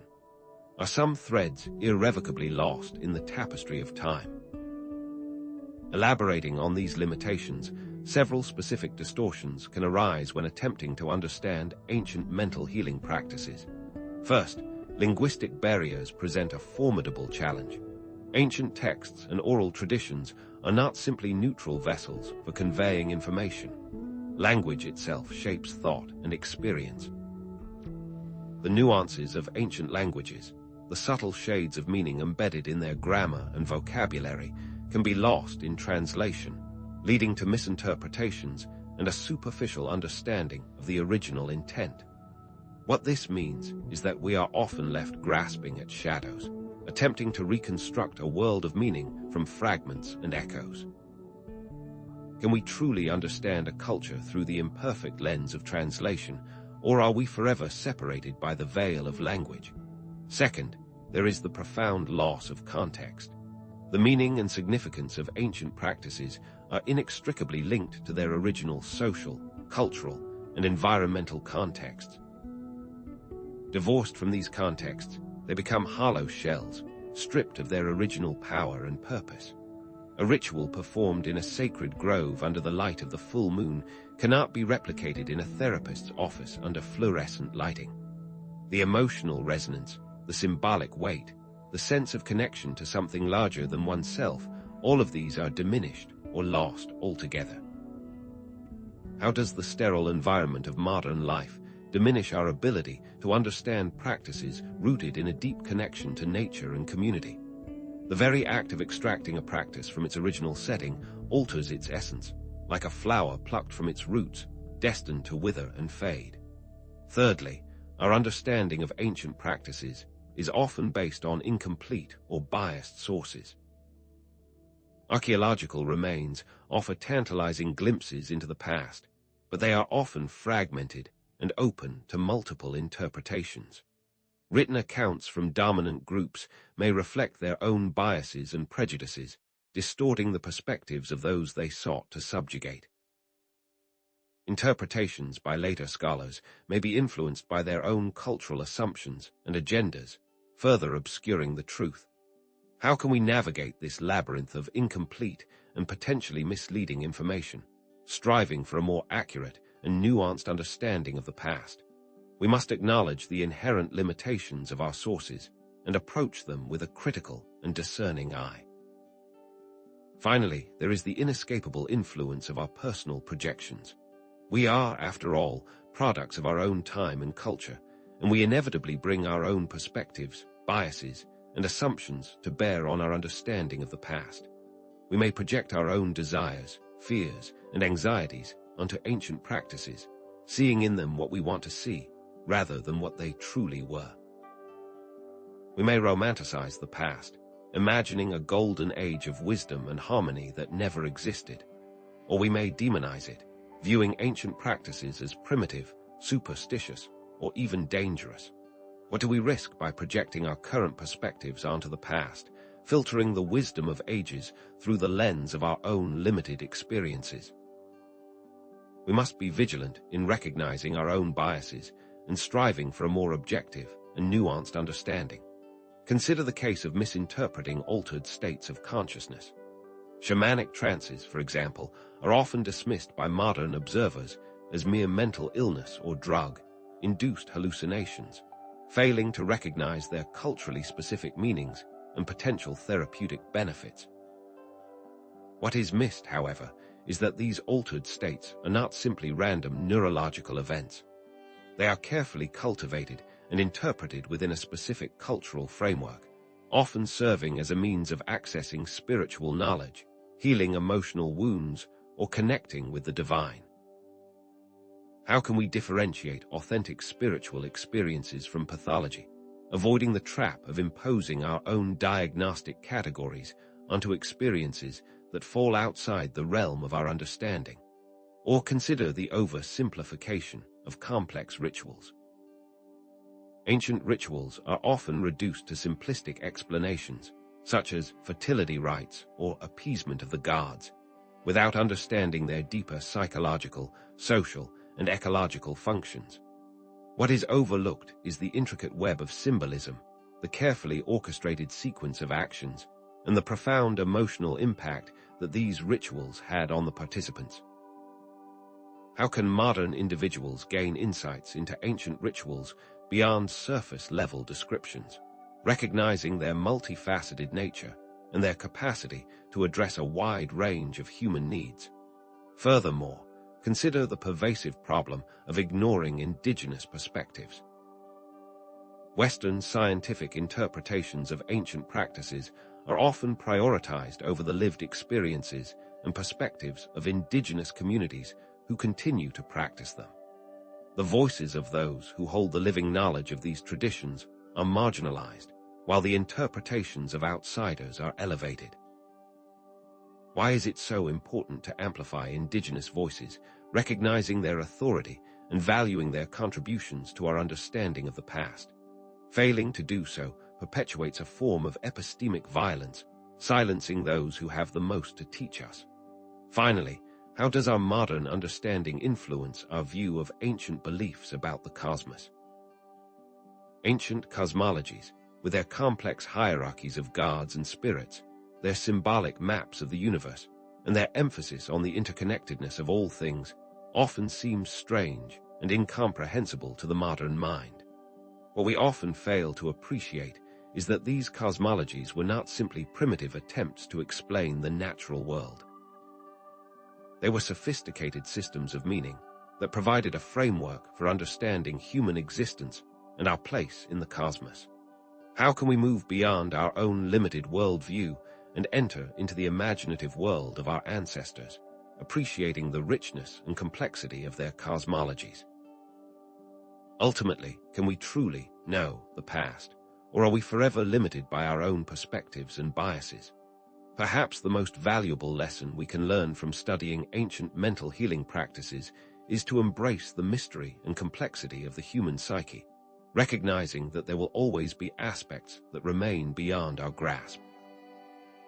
Is it possible that the true value lies in the questions, rather than the answers, in the journey of exploration, rather than the destination of complete understanding? So, if complete understanding is impossible, how can we ethically and responsibly engage with ancient wisdom in a way that acknowledges its limitations and respects its mystery? How do we approach the unknown with humility and reverence, recognizing that we are but temporary custodians of a vast and intricate legacy? The answer lies in cultivating humility, curiosity, and a willingness to embrace the unknown when exploring ancient mental healing practices. How do we balance the desire to learn from the past with the recognition that some aspects may remain forever beyond our comprehension? And how can we find meaning and value in the process of exploration, even when we cannot fully understand? What is the true meaning of wisdom, if not the acceptance of our own limitations and a relentless pursuit of understanding, even in the face of the unknowable? As we will see in the next section, embracing this balance is the key to honoring ancient wisdom while promoting individual responsibility in one's own healing journey. If fully understanding ancient mental healing practices is impossible, is the search itself worthwhile? Can the act of seeking lost wisdom be transformative, even without definitive answers or complete comprehension? Is it possible the process of seeking is more important than the finding? The modern world, obsessed as it is with quantifiable results and instant gratification, often overlooks the inherent value of the journey itself, favoring the destination over the path. Consider this. Even if we cannot perfectly reconstruct an ancient ritual, can the attempt to understand its symbolism, intentions, and effects offer valuable insights into the human psyche and our own healing process. Even the imperfect reconstruction might reveal surprising layers of meaning, buried beneath the weight of centuries.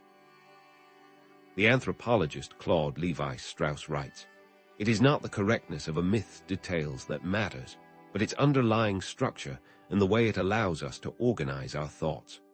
Perhaps the same can be said for these healing practices. The underlying structure of the practice, its intentions, are as important as the precise details. So, are we too focused on results and not enough on the journey? In stark contrast to the modern emphasis on achieving specific outcomes, many ancient traditions placed a profound emphasis on the journey, the process, and the cultivation of virtue. Ancient philosophies like Stoicism and Buddhism emphasized the importance of cultivating inner peace and wisdom through daily practices, rather than striving for external achievements. The Stoics, for example, believed that true happiness came not from external circumstances, but from cultivating inner resilience and virtue through practices such as mindfulness, self-reflection, and acceptance of what is beyond our control. Similarly, Buddhism teaches that enlightenment is not a destination to be reached, but a process of ongoing self-discovery and liberation, from suffering through practices such as meditation, ethical conduct, and wisdom. Is it possible that these ancient philosophies, with their focus on the process of self-cultivation, offer a valuable antidote to the modern obsession with achieving specific outcomes? What, then, are the specific psychological benefits of engaging with ancient wisdom, even if complete understanding remains elusive? Stepping outside our own cultural and temporal frame of reference can broaden our understanding of human experience and challenge our assumptions. The psychologist James Hillman writes, "We need the myths of others in order to see our own. By encountering different ways of thinking, feeling, and being, we can gain new perspectives on our own lives and our own challenges." Does considering alternative perspectives enhance empathy? By exploring ancient practices, we may find that what seems strange or foreign at first glance actually resonates with our own deepest needs and desires. Furthermore, acknowledging the limitations of our own knowledge and biases can foster humility and open-mindedness, making us more receptive to new ideas and perspectives. The philosopher Socrates famously said, "The only true wisdom is in knowing you know nothing." How does the act of seeking humble us? By acknowledging the vastness of what we do not know, we can open ourselves up to new possibilities and be more willing to learn from others. We realize that our own worldview is not the only one, and that there are many different ways of seeing the world. Moreover, exploring ancient practices can prompt us to reflect on our own beliefs, values, and cultural conditioning, leading to greater self-awareness and authenticity. By examining the assumptions and biases that shape our own thoughts and feelings, we can begin to break free from limiting patterns and live more authentically. Does self-reflection always lead to authenticity? Perhaps not, but it is a necessary first step on the path to self-discovery. Finally, the search for lost wisdom can help us discover new sources of meaning, purpose, and inspiration in our lives, connecting us to something larger than ourselves. By engaging with ancient traditions, we can tap into a deep wellspring of human experience and find new ways to make sense of our own lives. Can ancient wisdom provide purpose? For many, the answer is a resounding yes. By connecting with the past, we can find new meaning in the present and new hope for the future. These benefits can be connected to Jungian concepts such as individuation, shadow integration, and the expansion of consciousness. Jung viewed individuation as a lifelong process of self-discovery and integration, in which we strive to become whole by embracing all aspects of our personality, including the shadow. How can Jungian analysis help connect us with the past? By exploring ancient practices, we can gain new insights into our own shadow and begin to integrate those aspects of ourselves that we have previously rejected or ignored. Jung writes, "The shadow is a moral problem that challenges the whole ego personality, for no one can become conscious of the shadow without considerable moral effort."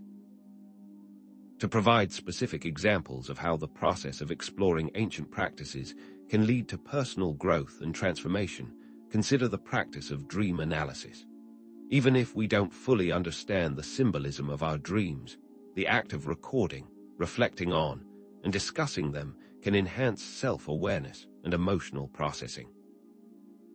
By paying attention to our dreams, we can gain valuable insights into our unconscious mind and begin to understand the hidden desires, fears, and conflicts that drive our behavior. Consider, too, meditation and mindfulness. Describe how the practice of meditation, even without achieving enlightenment, can cultivate inner peace, reduce stress, and improve focus. By quieting the mind and focusing on the present moment, we can break free from the endless cycle of thoughts and emotions that often traps us in a state of anxiety and unhappiness. Are there any drawbacks to meditation? Perhaps, if it is used as a form of escapism rather than a tool for self-discovery. But when practiced mindfully and with intention, meditation can be a powerful tool for personal growth. And what about nature immersion? Even if we don't have a mystical experience in nature, spending time outdoors can improve mood, reduce anxiety, and enhance our connection to the natural world. Studies have shown that spending time in nature can lower blood pressure, reduce stress hormones, and boost the immune system. The Japanese practice of Shinrin-yoku, or forest bathing, has been shown to have significant health benefits. In addition, exploring rituals, even imperfectly, can connect us with archetypes and collective experience. Reenacting a ritual, even in a modified form, can evoke powerful emotions and connect us to a sense of shared humanity. Are these practices merely echoes of a forgotten past, or do they hold a deeper, more enduring significance? In essence, the process is as important as the goal, and the benefits include expanded perspectives and finding meaning. The key takeaway is that while the search for lost wisdom may not always yield definitive answers, the journey itself can be a powerful catalyst for personal growth, transformation, and a deeper understanding of the human condition. If that is the case, what actionable steps can we take to continue to integrate the past with the present for a brighter future for mental well-being? We have only scratched the surface of what there is to know, and even those surface-level revelations can open our minds. The exploration of ancient practices, when approached with humility, respect, and a willingness to embrace the unknown, can offer valuable insights into the human psyche and our own healing journey, even if complete understanding remains elusive.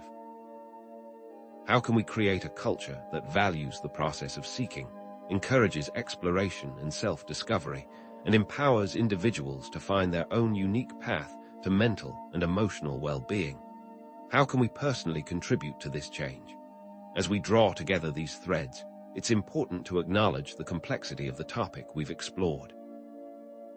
The diverse perspectives and wealth of information we've encountered highlight the multifaceted nature of mental healing and the limitations of any single approach. Our journey has taken us from the depths of shamanistic healing to the heights of ancient Greek philosophy, from the serenity of Eastern mind-body practices to the strength of community-based approaches, and from the symbolic richness of dream analysis to the depths of Jungian psychology. Throughout this exploration, we have seen that the interconnectedness of mind, body, and spirit is a recurring theme across various traditions. We have also addressed the limitations of relying solely on evidence-based approaches, recognizing the importance of considering cultural context and individual preferences. We must remember that integrating these traditions is a complex issue, not a simple solution. We began by examining a paradox, that modern psychology, despite its advancements, sometimes struggles to address fundamental human needs. After our exploration, has our understanding of this paradox shifted? Hopefully, we've come to see that rediscovering lost practices offers valuable perspectives, but this rediscovery requires navigating cultural sensitivity, ethical considerations, and the inherent limits of our own understanding. It is crucial to approach these traditions with reverence and respect, acknowledging that we may never fully grasp their intricacies, but we can still learn from their wisdom. True wisdom, then, lies not in knowing all the answers, but in embracing the questions and engaging with the mystery. The journey to well-being is not about finding a single solution, but about integrating diverse perspectives, cultivating self-awareness, and honoring the unique path of each individual. Like stars scattered across the night sky, each tradition offers a glimmer of insight, illuminating our path and guiding us toward wholeness. This exploration invites us to reconsider our relationship with the past and to create a more holistic, compassionate, and culturally sensitive approach to mental health. Explore resources, connect with others, and cultivate a practice that supports mind, body, and spirit, while also maintaining a healthy dose of critical thinking to avoid dangerous or unproven practices. The question remains, how will you integrate this understanding into your own life? Thank you for joining this exploration.